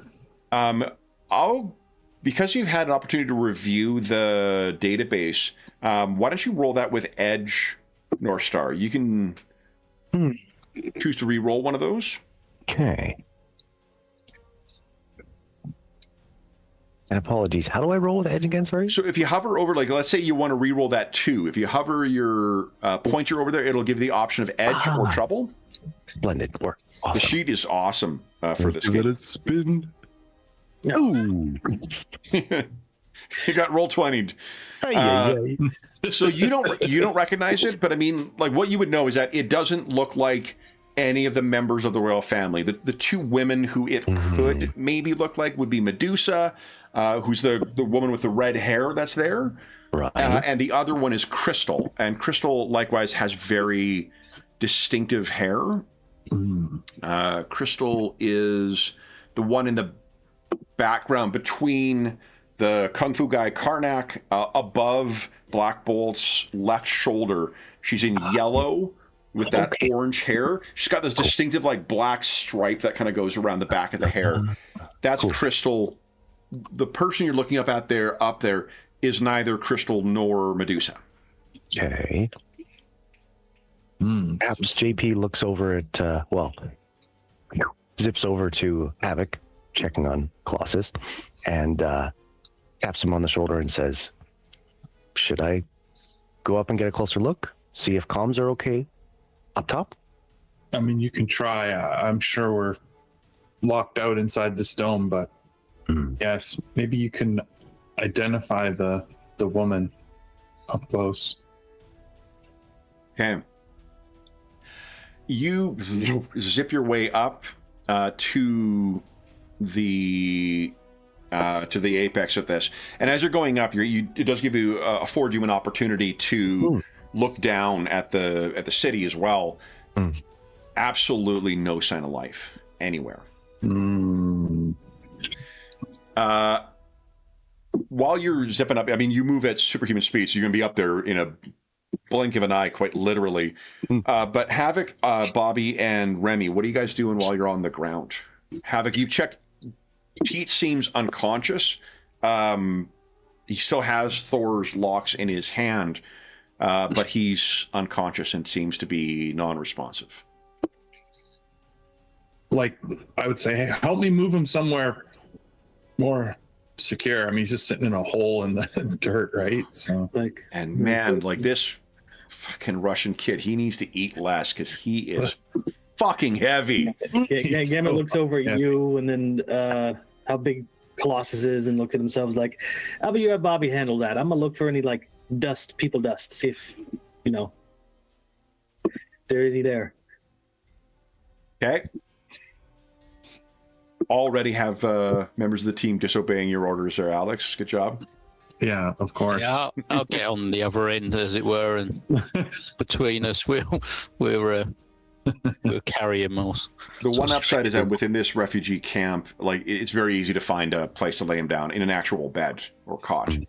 And you can tell, like, there are some makeshift things too, but there's also some consistency with the cots that are in here as well, which suggests that while the ramshackle nature of this is going to be sort of pieced together, it looks like there are sort of some like emergency supplies that were used, that were supplied to each of these places. So you'll find one of those cots, you will place him down. North Star, you're able to, get up there. And the closer you get to this, the more you realize that, like, this, it is either an absolutely uncanny, no pun intended, representation or depiction of a person. The features are so lifelike, albeit of that kind of organic metal that make up Apocalypse's the celestial technology he incorporates into organic things. So the way that most of the horsemen end up looking is very much like him, with the kind of like weird facial patterns and kind of like the hyper technology stuff that goes on. It also comes from it, like his suit. I can't remember if he was the originator for it, but like the one who, I don't think he was. I think it was Jackson Geist who originally did the design. But the person who is most responsible for, not Jackson Geist, Bob Layton. Not Bob Layton. No, maybe Bob Layton. Anyway, there's a guy named Walt Simonson, who is a legendary artist. Some of the best Thor stories that were ever done is by this guy named Walt Simonson. Walt Simonson's a fucking legend. He was drawing X Factor, and his wife, Louise, was writing it at the time that he was introduced. So the look of him as that kind of weird, the facial pattern and whatnot, that's very much Simonson who informed that. Mm-hmm. It's the same kind of look, the art by way of Simonson, that you get for this thing. It could almost, you'd have not met him maybe when he was in his original form, but Warren's original form as the Archangel, as the Horseman of Death, it has similarities to that. And this figure seems to be putting her hands out, and her mouth is open as if she is shouting or singing.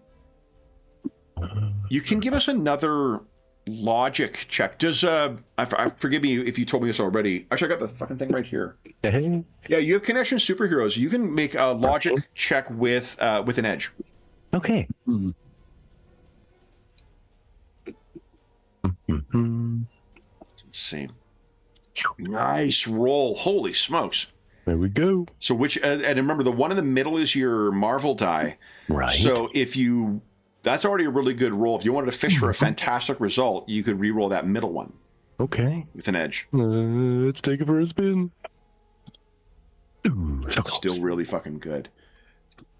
So this face that's here, and the way her hair kind of falls, the way her hair moves, incidentally, it's as if she's upside down. Like it's the way her hair kind of cascades back, it's as if the gravity is pulling up. Wow. You know this is not an Inhuman, but you recognize this face. It's a face that maybe somebody else could...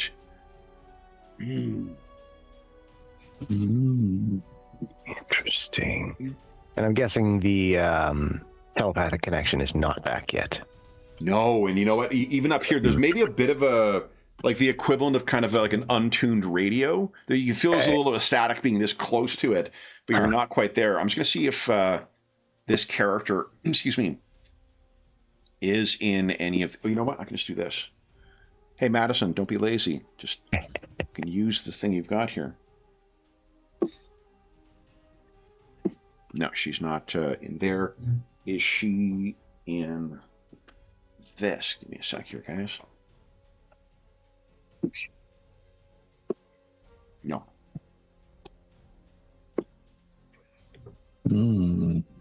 So you rolled well enough that I think you will know. All right. I don't think you know her secret identity. But you know her superhero codename. You also know her supervillain codename she used to have. What you would know her as: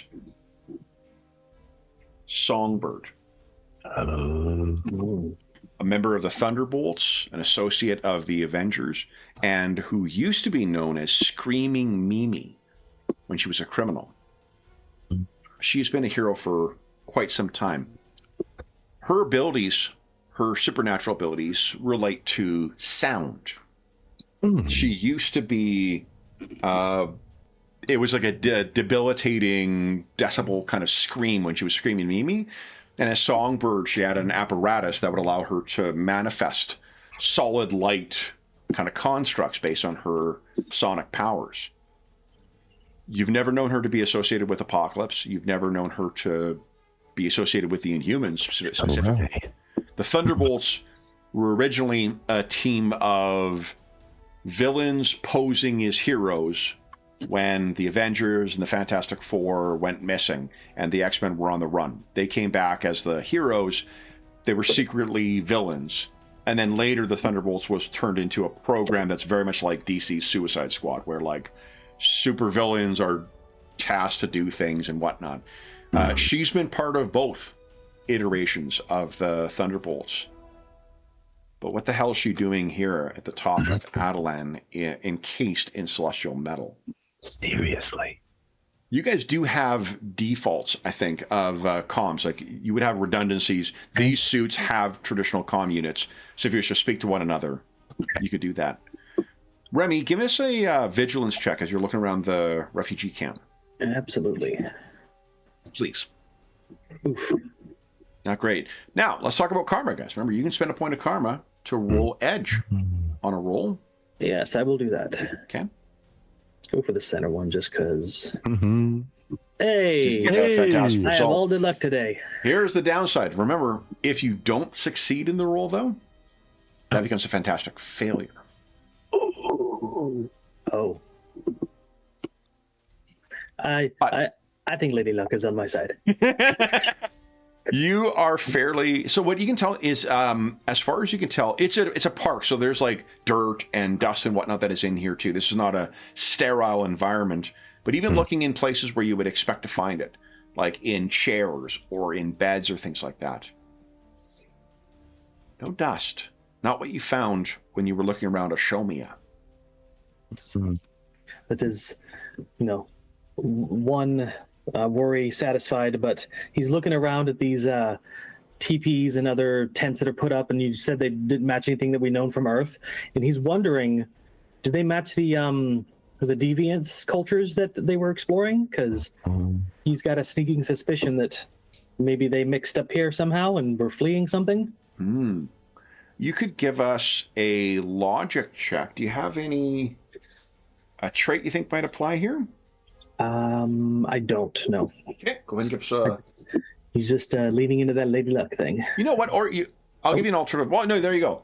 So that's a fantastic success. It isn't, but you know what it looks like? It looks like the Inhumans. Adelan is the great refuge. It is the main city of the Inhumans. But the Inhumans have, over the millennia that they've been on Earth, they've been set other different places. They've set up other different cities outside of that. Particularly, I think there's 3 other main cities. This refugee camp seems to have stylings and little markings that are actually similar to some of those other communities. So these may be refugees from other Inhuman communities. Maybe they got some advanced warning and ran here. Yeah.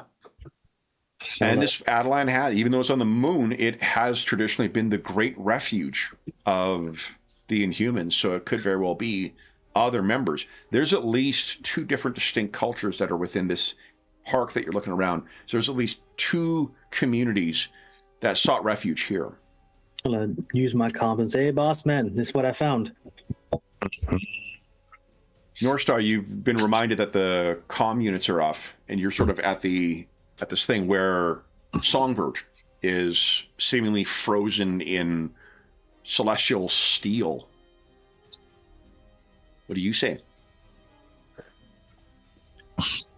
The telepathic communication is still radio silence up here. Static, but nothing. Also, peculiarly, I have no idea why, but it seems like Songbird is the figure Songbird. that is encased up here. That is strange. The more peculiar fact is it seems that gravity is playing against her in what the normal realm of reality might suggest, along with a shouting silhouette coming from her mouth. Do you think she was frozen like that and upside down and then stuck right side up? It looks from up here, North Shore, like, again, I'm using the, cresting mermaid symbol because it kind of looks like she just broke out of the steel and kind of, arched her body down and was reaching out.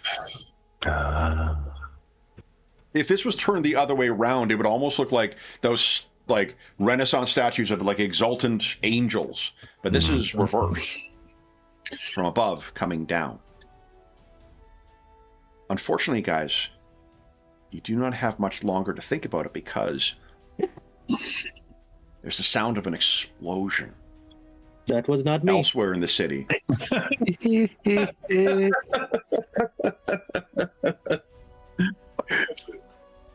What do you guys do? Well, move towards the explosion. I mean, that's the first sign of life we've heard. So, okay. So between North Star or JP grabbing one of you and then Bobby maybe kind of like helping to transport on ice slides, I'm assuming you're going to be able to transport your way through. Going through the streets of this, again, massive spires, it's going to be kind of like there's an alienness in the sense of like a culture with which you're not familiar. It doesn't seem like you're on another planet, but it's got to have the kind of mix of like very tight streets that some European cities have, or like older North America, old Quebec is like that too, where the streets feel very small and narrow in comparison to other things. But it's also got the verticality of some of the bigger, more modern North American cities too. So it has this strange quality of both like bustling big city but small town kind of feel, or old, city, that the layout itself speaks to how old the foundations of this place are. And it's when you get to one intersection that you can look down and you have a clear view of something that I don't know if you guys know it. There is obviously one type of thing. I will tell you that these are huge, about the same size as what you perceived Uatu to be. They are huge robots. Now, the first thing that all of you may be thinking is there is one type of giant robot that mutants regularly encounter, the Sentinels.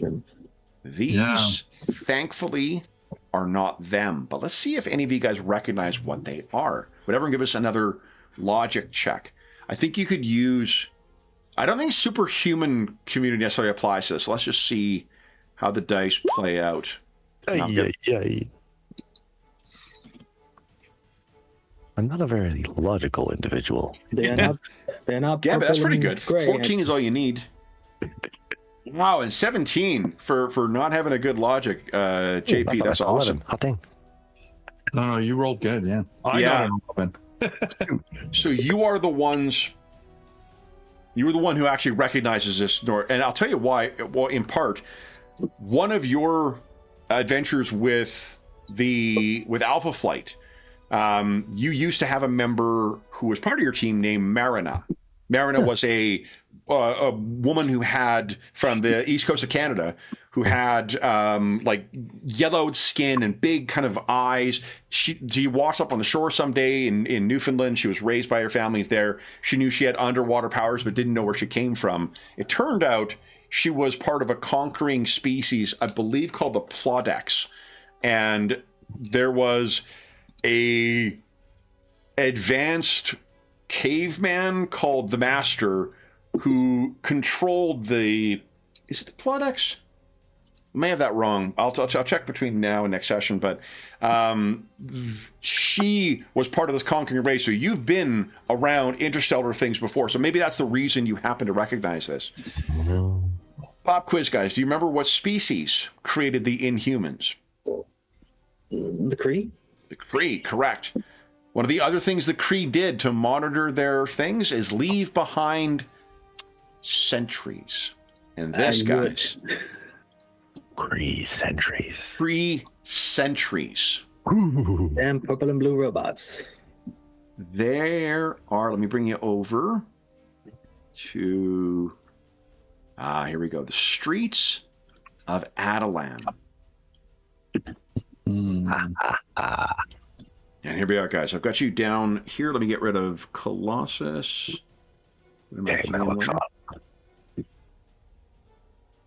Hey. So there are, you can see 3 down the way, and you can hear a 4th that is around the corner. They seem to be looking around. There is a smoldering hole in one of them, and they seem to be talking to one another. They're the type of like 60s robot that speak to each other. They probably have some kind of, wireless link, but it's much more interesting to have them talk to each other. So they are saying something, but you don't understand the language. You say that one of them has a smoldering hole in it? No, there is a smoldering hole nearby. Oh, okay. One of them does have sign. It's not substantial, but there is markings on it as if they have taken damage. Guys, why doesn't everyone roll initiative for us, please? Hey. The sentries are many things. Conversationalists.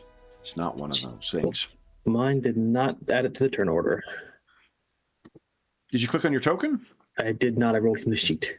Oh, okay. Sorry about that. No, it's okay. Bobby, did you... Okay. Well, I need my Apparently I don't have control of my token here. Yeah, I can't click on my token. Oh, hold up. Madison. Maybe that's why it's not connected. Let's see. Out of body experience. So, sure, Gambit, you don't have control over your token? Yeah, I can't select it at all. Yeah, me neither. I do, if that helps. Oh. Yeah, should be in the token layer. So Bobby does. Like I can see my token, but just can't click it. Yeah, Yeah, I it can't should interact with the map at all. Mm-hmm. Or with my token, I should say. Yeah, that's weird. Let me try. We'll do the Roll20 shuffle here. And I noticed on another map that I couldn't mess with my token either. So Here you go. Kevin didn't want us moving our tokens around. yeah, No, like you should like have control. I can click on Colossus. I don't know, but nobody else. Wait, can you still see Colossus' token? No. Like on a different map, I can click on him, but this one I can't interact. No, with Colossus I put on the GM layer right now. No, I mean, like on the map you just went to, my cursor turned into a finger over him, but not my token. Darren, can you move Bobby? Yeah. Token? Yeah. Ooh. Okay. So let's see what we've done that's different with him from the rest of you guys. Looks like I do see in turn order there's only Iceman on the turn order, question mark? Yeah. Yeah. Okay. Yeah, let's see here. Now, Jeff, you should have control over Havoc. Is there something different about Iceman? No, I've got the same thing. Maybe I rolled the wrong initiative. No. It's if you don't have control over your token, it won't add it to the turn order. You won't know who to put it on. Gotcha. Yeah, and like when I click on the character sheet, it still opens Gambit's character sheet, so I don't know why. Yeah. Like I have access to the character sheet. Maybe the token isn't linked to the character sheet properly. Well, like I just said, like when I click on one of the things you can do with the thing is click on the character sheet, and it'll bring you to the character sheet. That's weird. Yeah.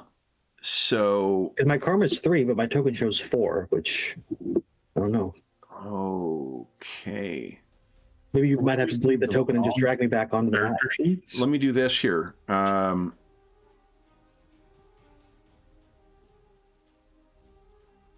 Oh, you know what? And because of this, I'm going to do one thing here. I don't know if this is the case with X. Oh, yeah. I wonder, because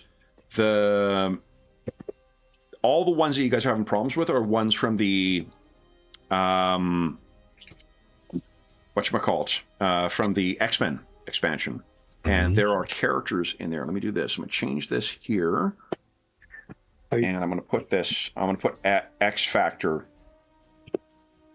as your name because they have all the characters loaded as separate character sheets, and I wonder if I need to distinguish your specific character. Oh, I from see. those. Yeah, 'cause they'll have their own sheet in the DM site that we can't see, except Yeah, which means that's that what like it may be confused as to which character, which version of it, because that's only for the X Factor ones. The CRB doesn't do that with the auto populate. The X-Men one does.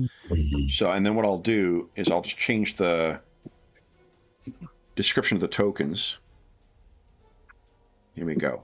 Okay, so let's go start with Havoc.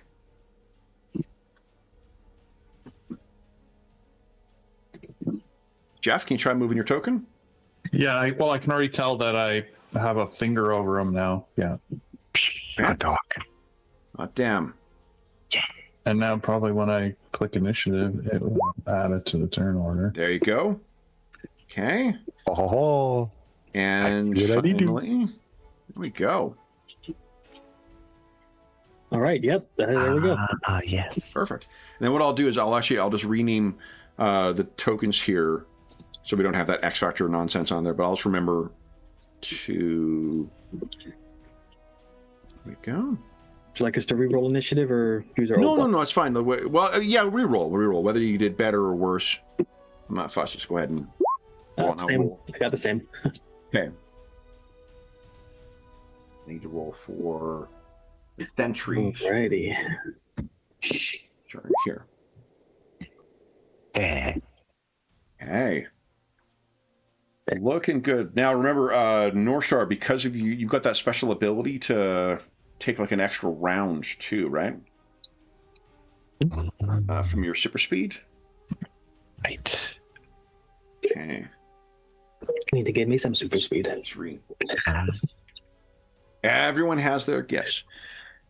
All right. So that is 16. All righty. It's okay. You're just gonna go through his, So what was that, John? the DM was just saying, if he had super speed, he'd blow through his powers too quick, and he's not interested in that. Yeah, there's the use of your focus too. Okay, so guys, we've got everyone on here. Then, Iceman, Bobby, you're up first. What are you doing? You got a move and you got an action. Cool.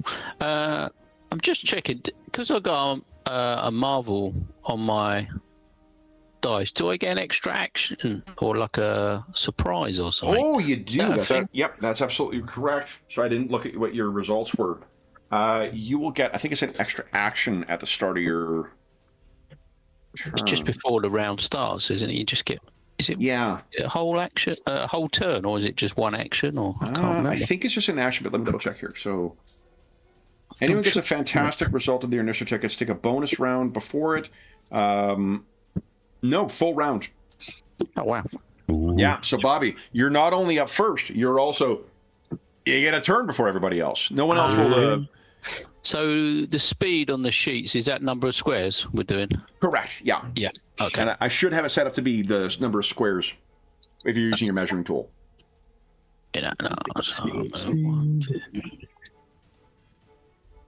So I shall move up to there. Okay. And What do we I see? think Are I'm just you gonna- gliding? Yeah, I mean, I think you would do that naturally, but automatically. But I don't know if it actually makes any difference. Okay. And then I think I'll just test these things out with an elemental blast. So I'll just blast at it Okay. and see what that does. So Elemental Blast does cost focus. Elemental Burst does not. Yes. Which way? Yeah, that's the normal one, isn't it? That's only 10 spaces. How far is that? Oh, that's way further than that. Same thing for that guy. I mean, you can move up to 24 spaces with your ice slides if you want to get into range for those. Yes, I'll just get closer. It's just the blast doesn't mention a range. Line of sight. But blast is the one that costs focus. Yeah, focus. Yeah, I'll do some focus. I'll Sure. spend some focus. So for every 2 points of focus, I add 1 to the damage tonight. Yeah, it's minimum 5, and you make the attack with an edge. Yeah, I'll spend 10 focus. Is that? Okay. Yeah. So let's just make an attack. Just forgot to. And Elemental Blast attacks agility, right? Yeah. Okay. Agility damage, so yeah, it must do. Why did that not roll? She can't do it through there. No, it's an agility roll, isn't it? Yeah, I'll do that one. Agility attack. There you go. Yeah, attacks are always just the stat things rather than the powers. Yeah, I don't know why. I tried to work it out before. They got that little crosshair next to the abilities on the sheet. I thought that would roll it, but it doesn't. Okay. So. All right. So you, how much focus did you use? 10. Nice. Okay, so it'll be +5. You also rolled an edge. You get to roll this with an edge. Do you want to? Yeah, might as well fish for her. No. Okay. That is a solid hit. So, and it that was is the one on the right. The closest one, sort of thing. Sorry, to the north there. To the sort of right side. That fella. Yeah. Okay. Yeah. You got it. Wait, do I have? Okay. John, we were measuring it like exactly the same time, and I'm like, why the fuck is my arrow blue? What's going on? I did a quick measure to the north just in case it's stuck. So, you know. All right, so you unleash your ice blast, and it does connect. So that would be then that's 6. That's a big hit. 3 times 18, 23. All right. And this thing kind of turns towards you, and again, it says something in a language you don't understand. These things are quite tough, though. Dang. Right. Quite tough. Did you spend your focus? I did. Is it not updating? Oh, I can't. Honestly, I've zoomed out far enough to be able to see these things. Yeah, I wouldn't be able to tell the difference. Okay, then I guess that's it for you. Well, it's for your turn. For your surprise round. Yeah. So then back to you again, Bobby. What are you doing? Yeah. I shall. I think I'll stay there and I'll just do exactly the same thing. It seemed to work. I see it's had an effect, and I'll just go, yeah, let's try that again. Incidentally, the maximum focus you can. Is there a maximum? Spend? Yeah, there is. I think it's.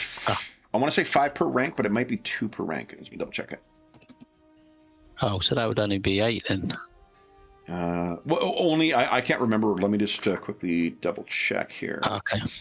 I can't remember which is the limit. Here. Here we go. Spending focus. 5 times your rank, so maximum 20 for you guys. Okay. Well, I'll just do the 10 again. Okay. Now, I'm going to re-roll that middle one. Oh, nice. There you go. Fantastic. Which means I think they take a special effect of your power, which is paralyzed for ice. Oh, nice. Nice. Yeah. Okay. And Darren, you just gave me an excuse to look up conditions on my GM screen. So, okay. A lot of justifying a purchase. Paralyzed.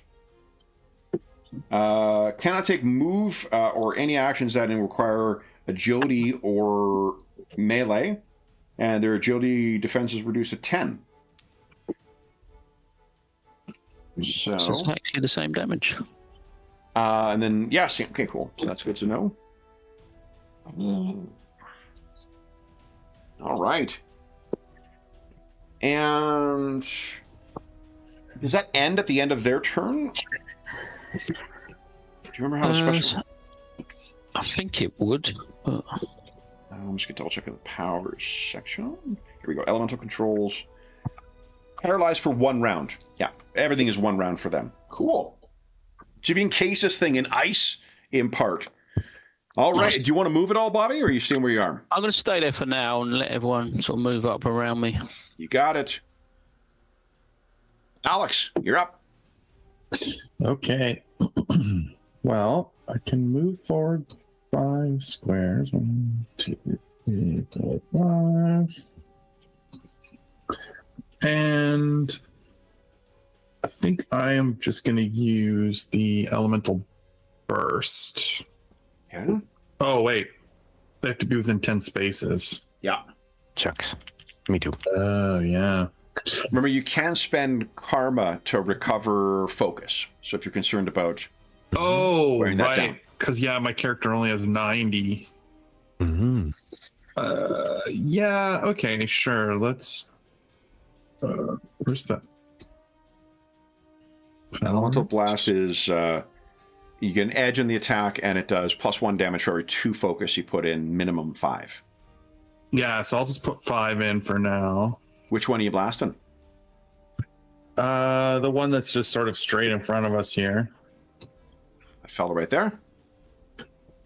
Yeah. Okay. So agility attack. Yep. That is a hit. You got an edge. Yeah, I might as well fish for the Marvel. Heck yeah. Ooh. Oh, but more Good damage one. anyway. Ooh. Okay. So the street is fucking bright with this white pulse of your plasma. That is actually 22 then total. Okay. Oh yeah, that's right. Okay. And oh wait. How much focus did you spend? Oh, just 5. Just 5, so it'll be +2 damage then. Mm. Okay, and then Bobby, you spent 10 each time? Yeah. Yep. Yeah, okay, so +5. I gotta take more damage. I forgot to add that. Okay. Havoc, anything else? Outstanding. Not this turn, no. Okay. There's some reactions that I can use, but Yeah. And I think, do all of you have combat? Oh, you don't? Not everyone. North Star has combat reflexes, plus he also has 1 extra from his super speed. So he's got a ton of reactions. Sweet. Gambit has combat reflexes as well, so it means 1 extra reaction. Speaking of Gambit, what are you doing, Gambit? Gambit does not like being out in the open, so it's like, don't take this personally, Havoc, but I'm hiding behind you. Mm.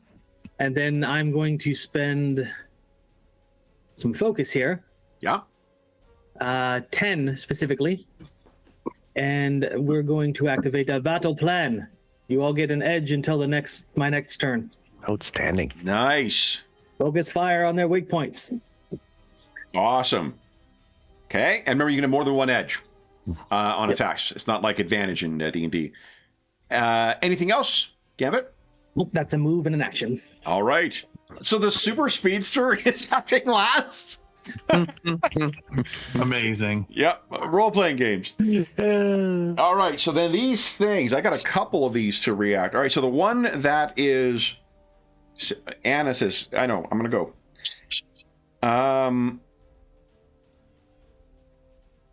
It begins striding towards you, Bobby.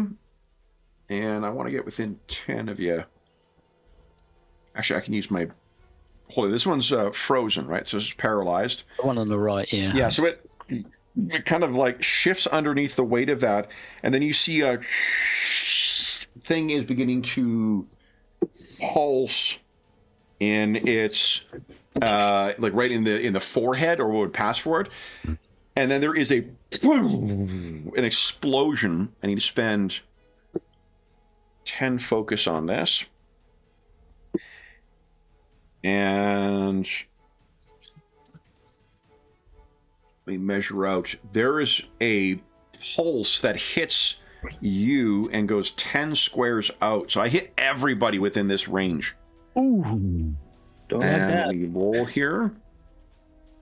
Remember, you guys can spend karma. Everyone is going to be targeted by this, so any one of you could spend karma to give me trouble on my roll if you'd like. Hold on. This isn't against our like agility defense, is it? Or is it just an area effect? This is going to be against your resilience defense. Okay, can't do that. Anybody want to spend a point of karma and give me trouble? Point. You gonna spend a point? You got it. So it's a let's green do it. bar on your token. All right. So then,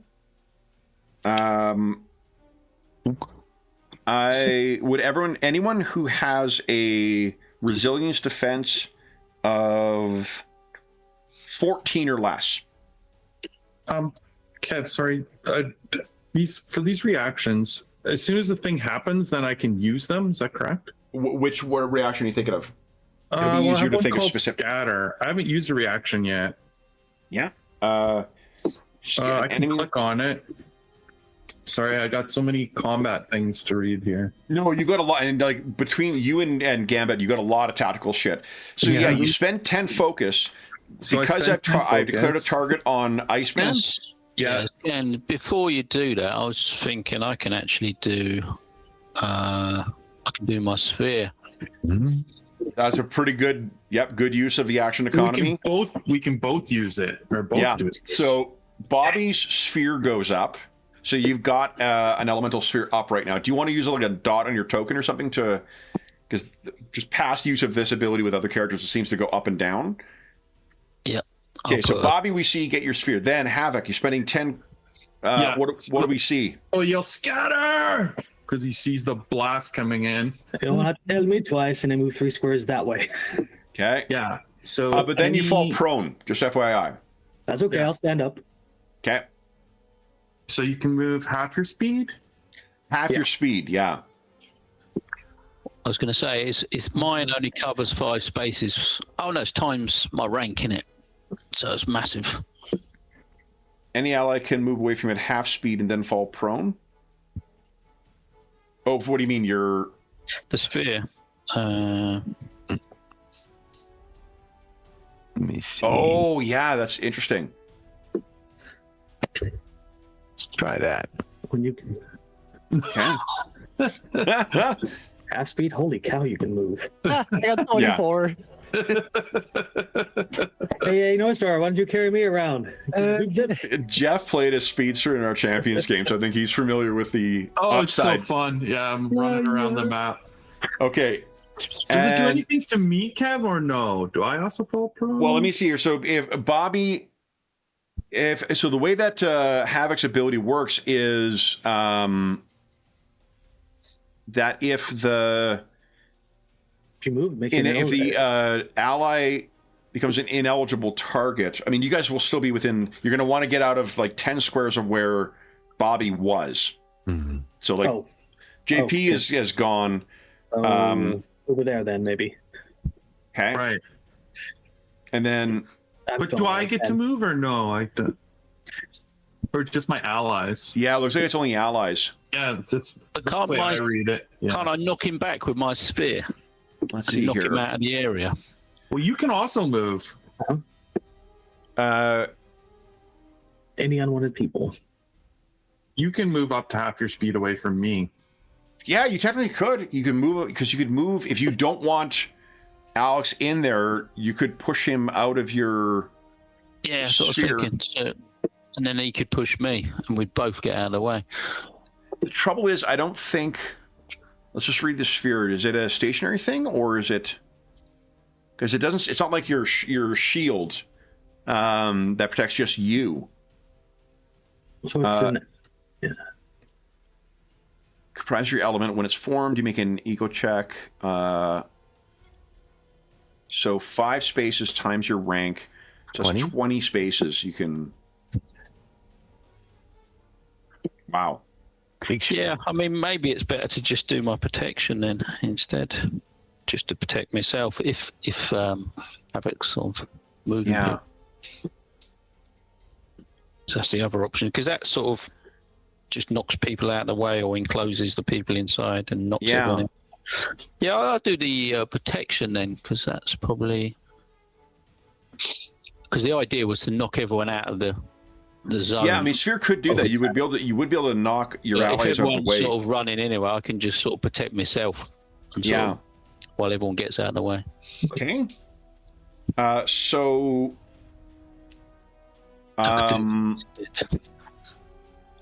So Bobby, are you? That's what you're doing. Okay, the protection. Okay. Yeah. So that'll be 15 instead of the. What did Elemental Sphere cost? 20. That one costs 15. They both cost 15 actually. Oh, do they? So, okay. Yeah, so I'll take that off. Okay, and awesome. Okay, so then it is. Oh no, Gambit's still within range too. So Alex, Gambit, and Bobby, is your resilience 14 or less? Correct. Yeah, it's 12. Yeah. Oh, you're all affected. Okay, so then that is. Does anyone have damage reduction? Yes. -1. Yes. Okay, so then for Remy, you take 8. No, sorry, you take 11 points of damage. Ouch. And Havoc and Iceman, you take 2 times 6 is 12, 17 points of damage. But Bobby, that doesn't get through your elemental protection, so you take none. Okay. So it's just 17 damage for Havoc. Okay, so that was the first one. Then this one to the top, like in that sort of corridor, it's not sure what's going on, so it sort of stalks forward, and then it sees Bobby right there. It's going to use its cheaper attack and just try and blast you. This one does more damage as well. Havoc, I cheated. You take 8 damage, not 17. Because it's half for those area things. More often on a regular success, it's half damage. On a full success, on a fantastic success, it's regular damage. Interesting. So, quit cheating, Madison. Jeez. All right, this will try to blast you. This will be against your agility defense, Bobby. Does a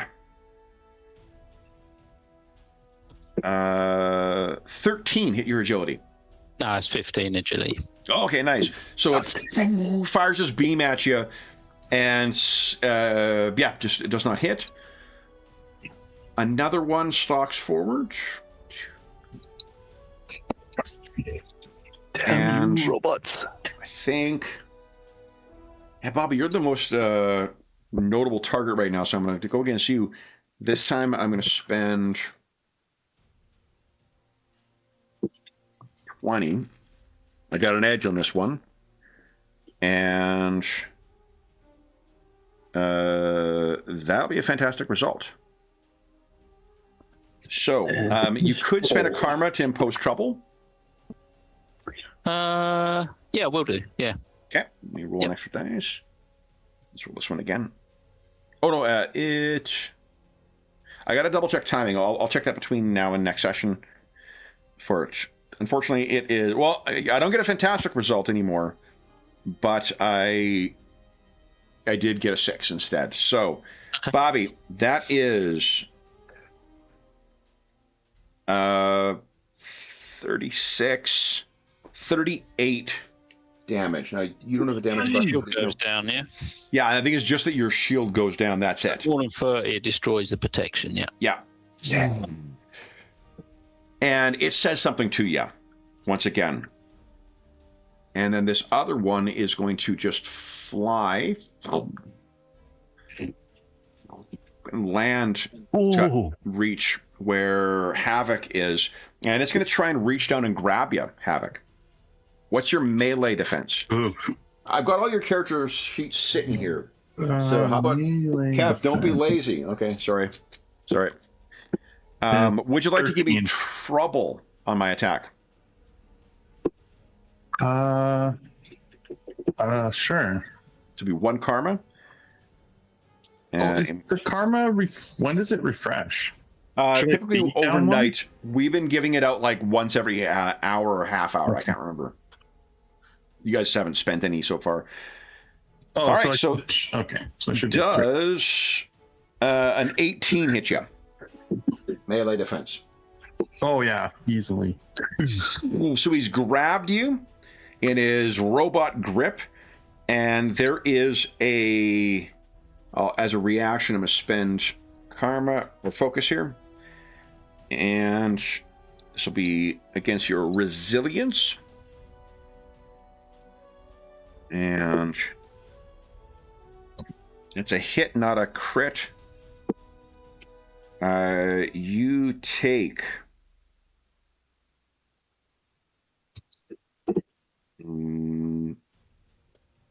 Oh. Huh. You take 44 points of damage. Holy no! Shite. Okay. When they be North feeding Star. these things. You're up. What are you doing? Ay. Well, first, I'm very concerned with my friend. Let me see here. Oh, does I anyone need have any to- reactions that could have helped Havoc out there? Nope. Don't think so. No. I can throw cards at him. It's well, the thing got him, not him. Yeah, catch bullets. Or yeah, no. North Star doesn't. Havoc, I don't think you've got... Oh, you've used your reaction for scatter. Mm-hmm. I did use it, yeah. Yeah. Bobby's got a second reaction. I don't know if you've got...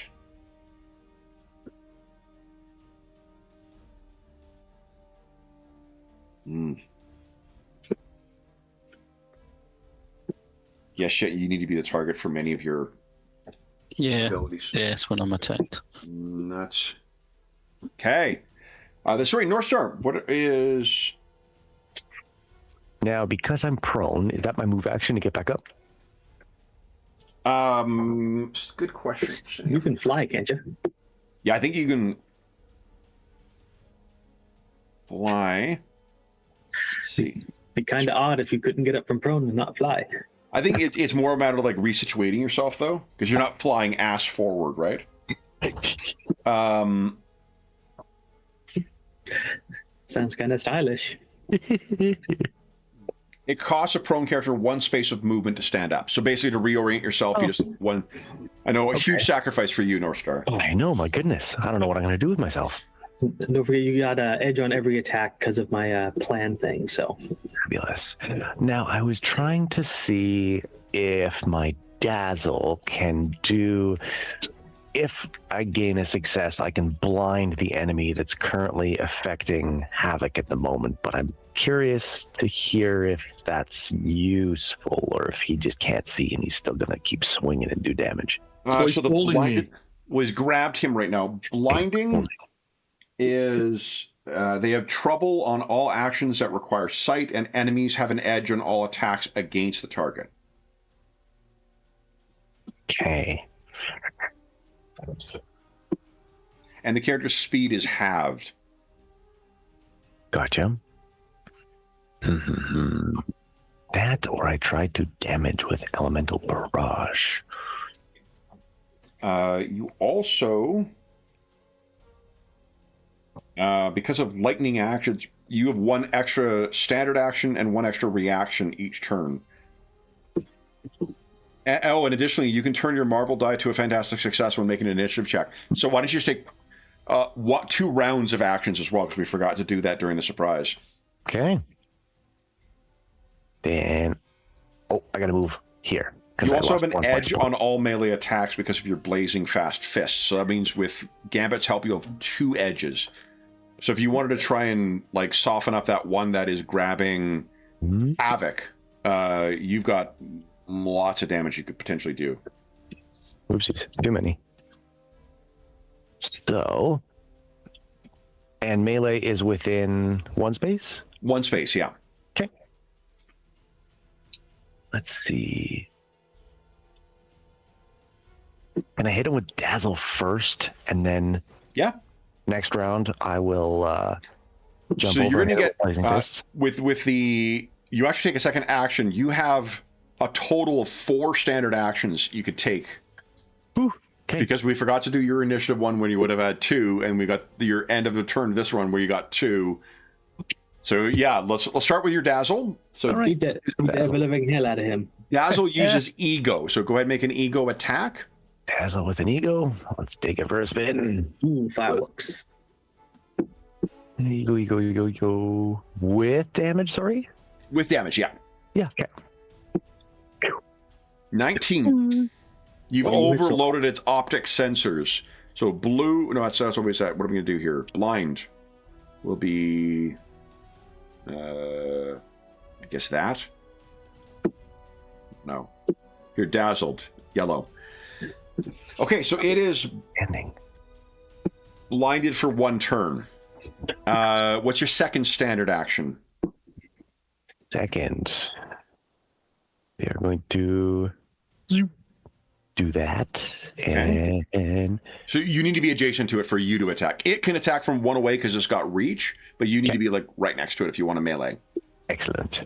Okay. And we're hitting them with some blazing fists. Okay. And you have 2. Well, the first attack technically would have had only 1 edge. So go ahead and make your first attack. Okay. And you got an edge on. Oh no, not ego. Sorry, use melee. Melee. Excellent. Okay. And then which? Hit him with some edge. Come Nice. on. Okay, so that's 4. That would have been -2 is 8, so it's 11 damage from the first hit. And then you would now have a second round where you'd have 2 edges on attacks because of Gambit's benefit. Hit him with some blazing fists again. Okay, go right ahead. Melee attack. You've got 2 edges on this, so I can hit the Marvel dice and then another dice, question mark? you could do the Marvel dice twice if you like. Hot dog. So you got that. You really can't get much better than that. I'll take it. Okay, so then that is crit in this, I think, is double damage. So then that'll be -2 is 12, 15 plus, so 30 points of damage from that second hit. Look at this. Boom. And 1 more blazing fist. Fantastic. This one with 2 edges as well. 1 more, you said? Yes, please. Hot dang. And you got 2 edges.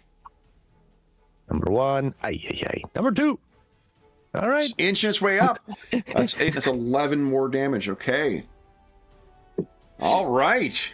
Outstanding. So you were just pounding away on this thing. Its unearthly armor is, and I mean that in the literal sense, not the Marvel superheroes power scale sense. Little RPG joke for old people. Hammering away on this thing, and it just not seeming to damage it.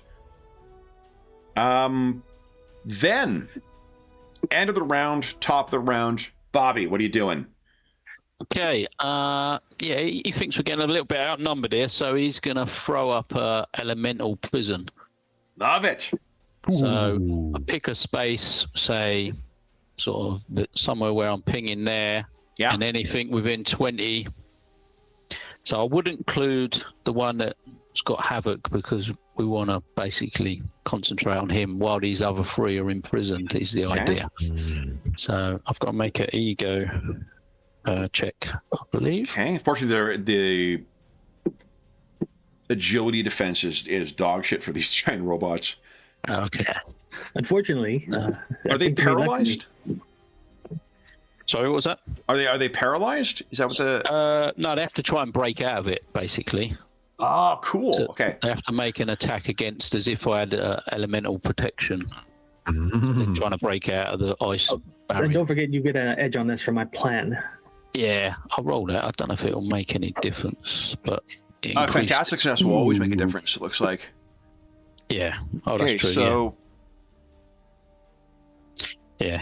Trap the target. So on each success, I don't know if I got to roll them separately. It says on each success. Oh no, I guess that is you if just compare it against different Yeah, defenses. each. So I'll put the blue dot on the ones that are in prison. Oh, so if you got a fantastic success, you do damage to them too. As well, yeah. Yeah. Crazy. At the moment, they're just trapped in a sort of. Okay, so when it's formed, they make an ego check and compare it against the agility defense on each success. So that's what I got me 22 there. Okay. Yeah, so you're good. So you've trapped all 3 of them. Yep. And then they've got to attack it to break out. Okay. Attacks against prisoner against the ego defense. Any attacks against prisoner absorbed as if with the elemental prison power. So the attack does more damage than the elemental protection. It's destroyed the prison, but no one inside is. Oh, awesome! So yeah, they're fucking encasing. Okay. I think they've got to do 30 damage to break out. I think as if. You hear Gamma go, Iceman, that was cool. You can still move if you want, Bobby. Yeah, I think I don't know if that sphere is actually sort of there. I guess so.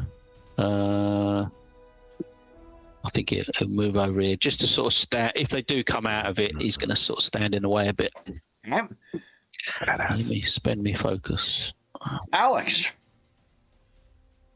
Well, I'm gonna unleash the full elemental blast of this. So let's see what guy that's holding me.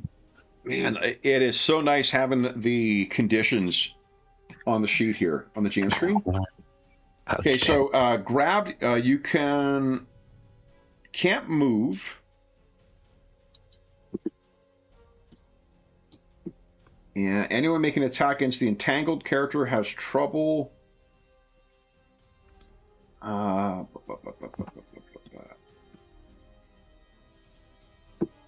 Yeah, okay, so you don't suffer any penalties from attacking while you're grabbed. Okay. So what were you were saying, Jeff? What were you going to do? I was going to use elemental blast. And 10 was the most focus we could use on it, correct? 20 is the most focus at rank 4. Oh, yeah. I'm just going to put a full 20 into this thing. Now, you're doing which elemental blast? Yeah. Right. So you have an edge on the attack, 2 edges because of Gambit. Oh, right. Okay, here we go. Come on, Marvel dice. Oh, that's terrible. It's not a great roll, but it's a hit because these things are, again, big and slow. So then I got a fish for the fantastic success. And you have 2 edges to do that. Okay. Come on. No. Oh. So 6 is pretty good. All right, so you put 20 in as plus 10 damage. That means 18, 22, so 32 damage on this thing. Sweet. Hey. Just unloads on it. Yeah. Then I guess that's it for you, right? Oh, can I try to squirm free or? I don't know if that's a reaction or let's double check. Escape is a reaction. I love that. I love that you don't lose your action. Wicked. But it will be your reaction, which means your other reactions wouldn't be available. Oh, that's fair. And I have lots of good combat reactions, but I think I would still try to struggle free. Yeah, and this thing was using a reaction to squeeze you when you were grabbed, so like being able to be free is probably a good thing. Yeah. Do I make a roll to see? You make a melee check against their melee defense. Oh, okay. So using non-combat roll? Yes. Yeah. Okay. You still get your edge, so. And let's see here. So I might as well roll the 3 because I just need the highest number possible. I think the edge is your edge on attacks. Gambit? Or is it edge on all rolls? All attack checks, you're right. Yeah. So it's only. Oh, so it's a 16. Yeah. Okay. Then let me double check here. I think that is enough. Hey. Yeah. So you get yourself free and you drop down to the ground. Stagger out. You manage to knock yourself out. I would try and move away from it then. Sure. I can't remember. Oh, it has used its reaction to grab you, so even if there is, there are no attacks of opportunity. So I'll try and back away from it. I'll go this way. Okay. To the corner of the building here. All right. And you can see those other ones encased in ice. Gambit, what are you doing? Well, spending a movement to stand up. You dust himself off. I was like, well, we see some fireworks, y'all.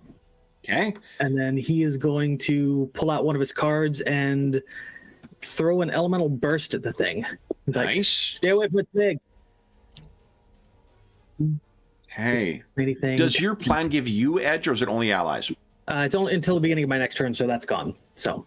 Oh, got it. Okay, so it doesn't matter. But is it only your allies? Is it like one or more allies? It doesn't say myself. Yeah. Okay.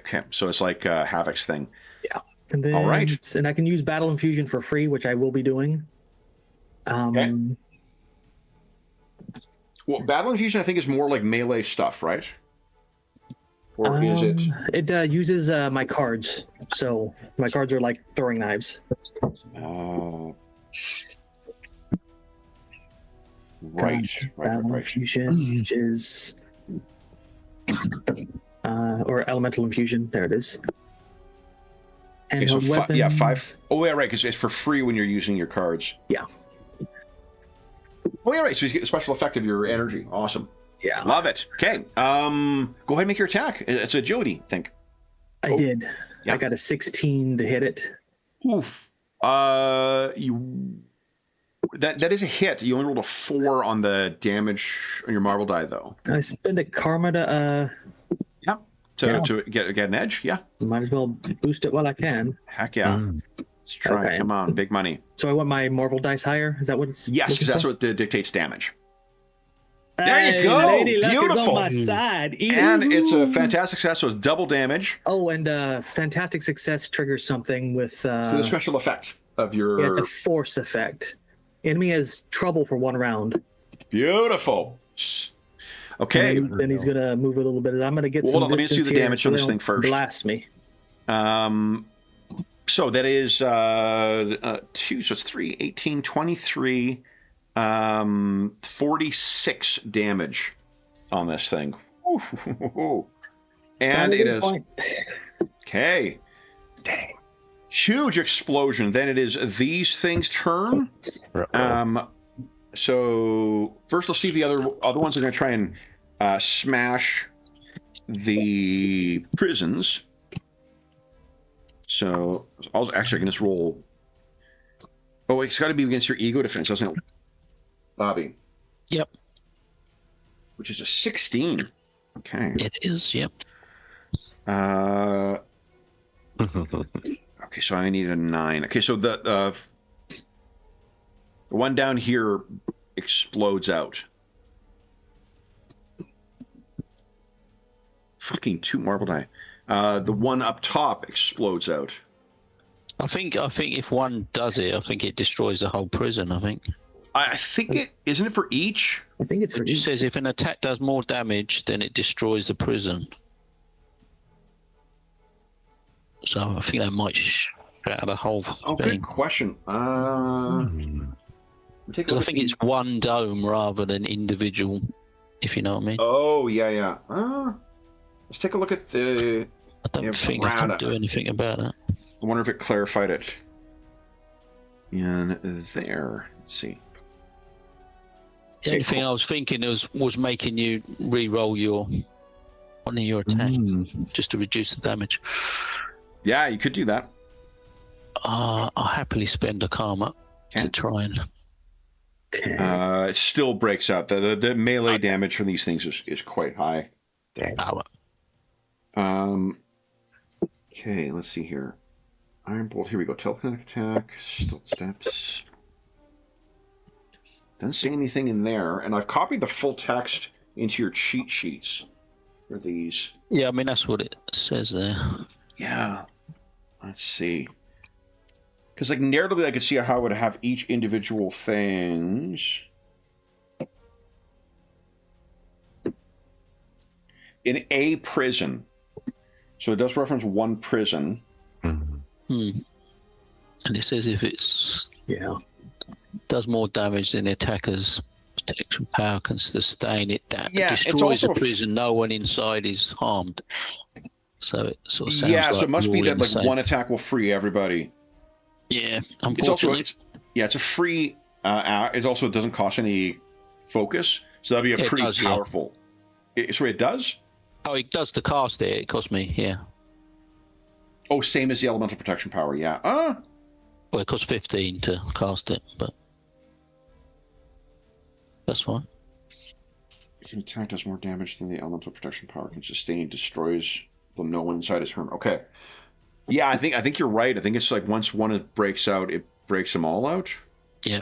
So I'm going to say it broke out on the second one then, which means there's one sentry free to act. Yeah. And there's the one that is damaged. So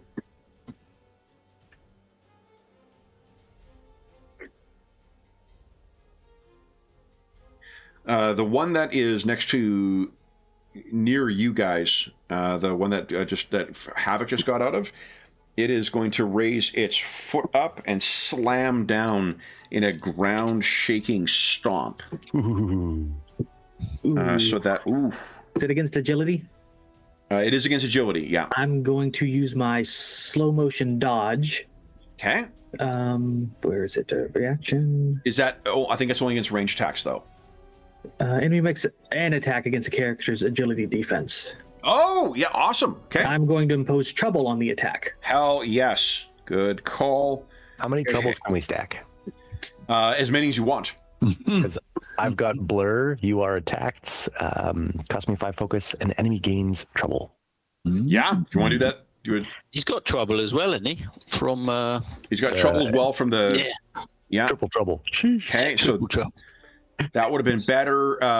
If you want to spend that focus, JP, then I'll roll for trouble as well. Good job. Okay. Then I am comparing the... Let's see here. All right. That is 14 versus everybody's agility. Still, nope, just misses me. Mine's 15 as well. 15, let's go. Mine is exactly 14. Oh no! So Havoc, did I hear you say you wanted to spend a karma trying to impose trouble on me? Yeah, I think I should. Okay, so it'll be 1 point of karma, and that is enough to bring it down by 1, a 13. Outstanding. Because are slowly whittled down. I rolled a 16 with a 6 on the Marvel die for my initial roll.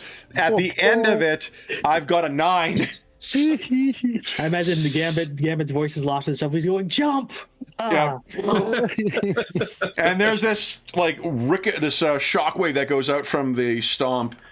Then the other one is going to try and grab Bobby, actually. Ooh. So, Okay. Bobby, I think you got one more reaction too, Bobby, if you have something. Protection, yeah. So I've hit you. I guess the protection won't help against that because it's a No, grab just a grab, yeah. Yeah, I haven't got anything that'll... Okay, so he's grabbed hold, and then I'm going to spend 5 to do crushing grip. This is where you could do the reaction because you would take damage from this. Okay, yeah, I will do. Okay, so your shield goes up. Your resilience is a 13, so that would have hit, but it does 24 damage, so it doesn't. Your shields are holding. Okay. But you are gripped right now, so I'll put a little net over you. Okay. North Star, let's finish your turn, and this will finish our issue for today. What are you doing? You got 2 standard actions, 1 move, and 3 fucking reactions. Let's start off with... See what some Blazing Fists can do on this bugger next to me. Yeah, try and take the sentry down. Alrighty. Then.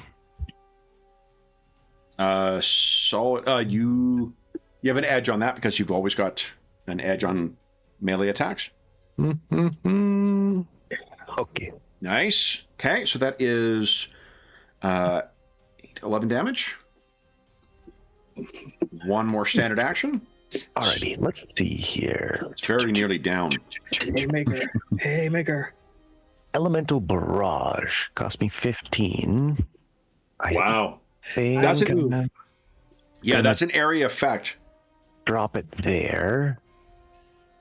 Yeah, that would hit. Affect all 3 of these if I hit. Hell yeah. Attack. So this is your zipping around. Let's see here. Single ego check and compare it to each target's resilience defense. Okay. Resilience is 15. 1-5. Here goes nothing.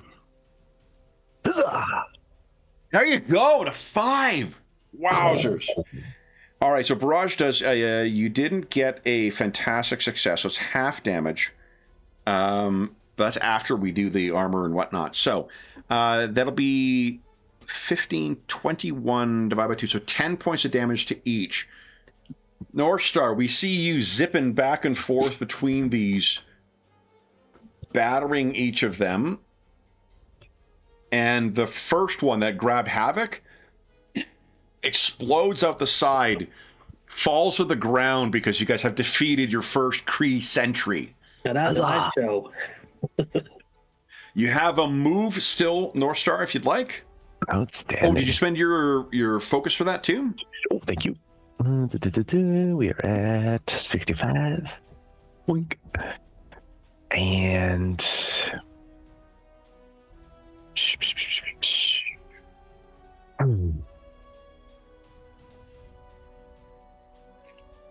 Oof, you're fast.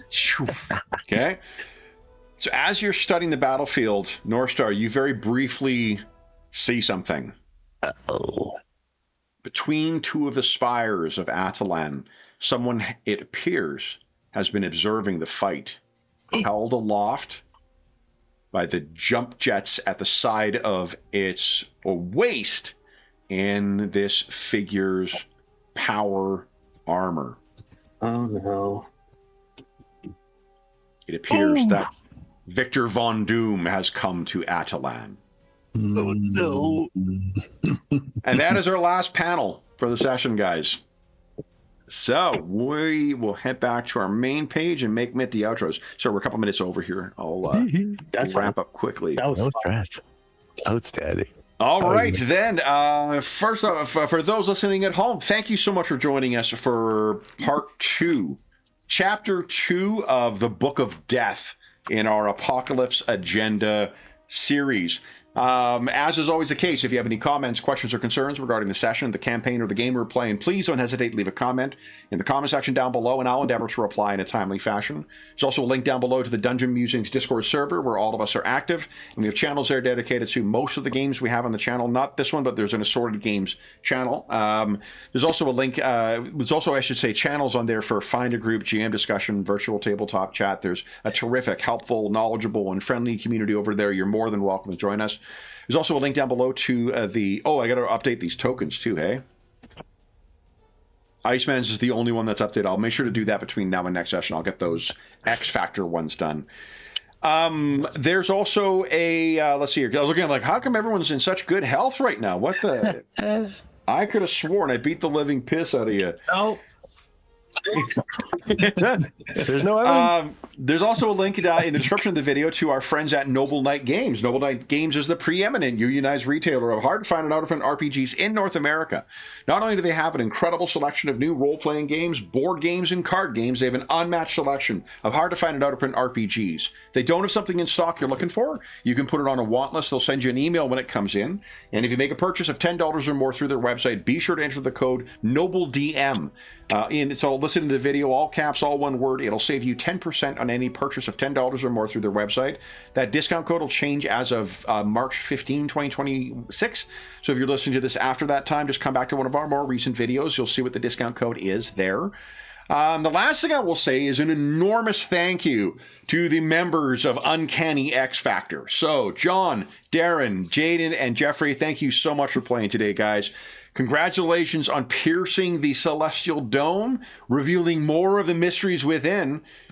And boy, I hope you survive your fight with the Kree sentries. So, for those listening at home, we will be back in 2 weeks' time. But until then, we hope that we gave you a few hours to take your mind off the troubles of our world and think about the troubles that Uncanny X Factor are encountering in the course of the Apocalypse Agenda. And until we see you again, stay safe, stay healthy, happy gaming, and as always, make mine Marvel.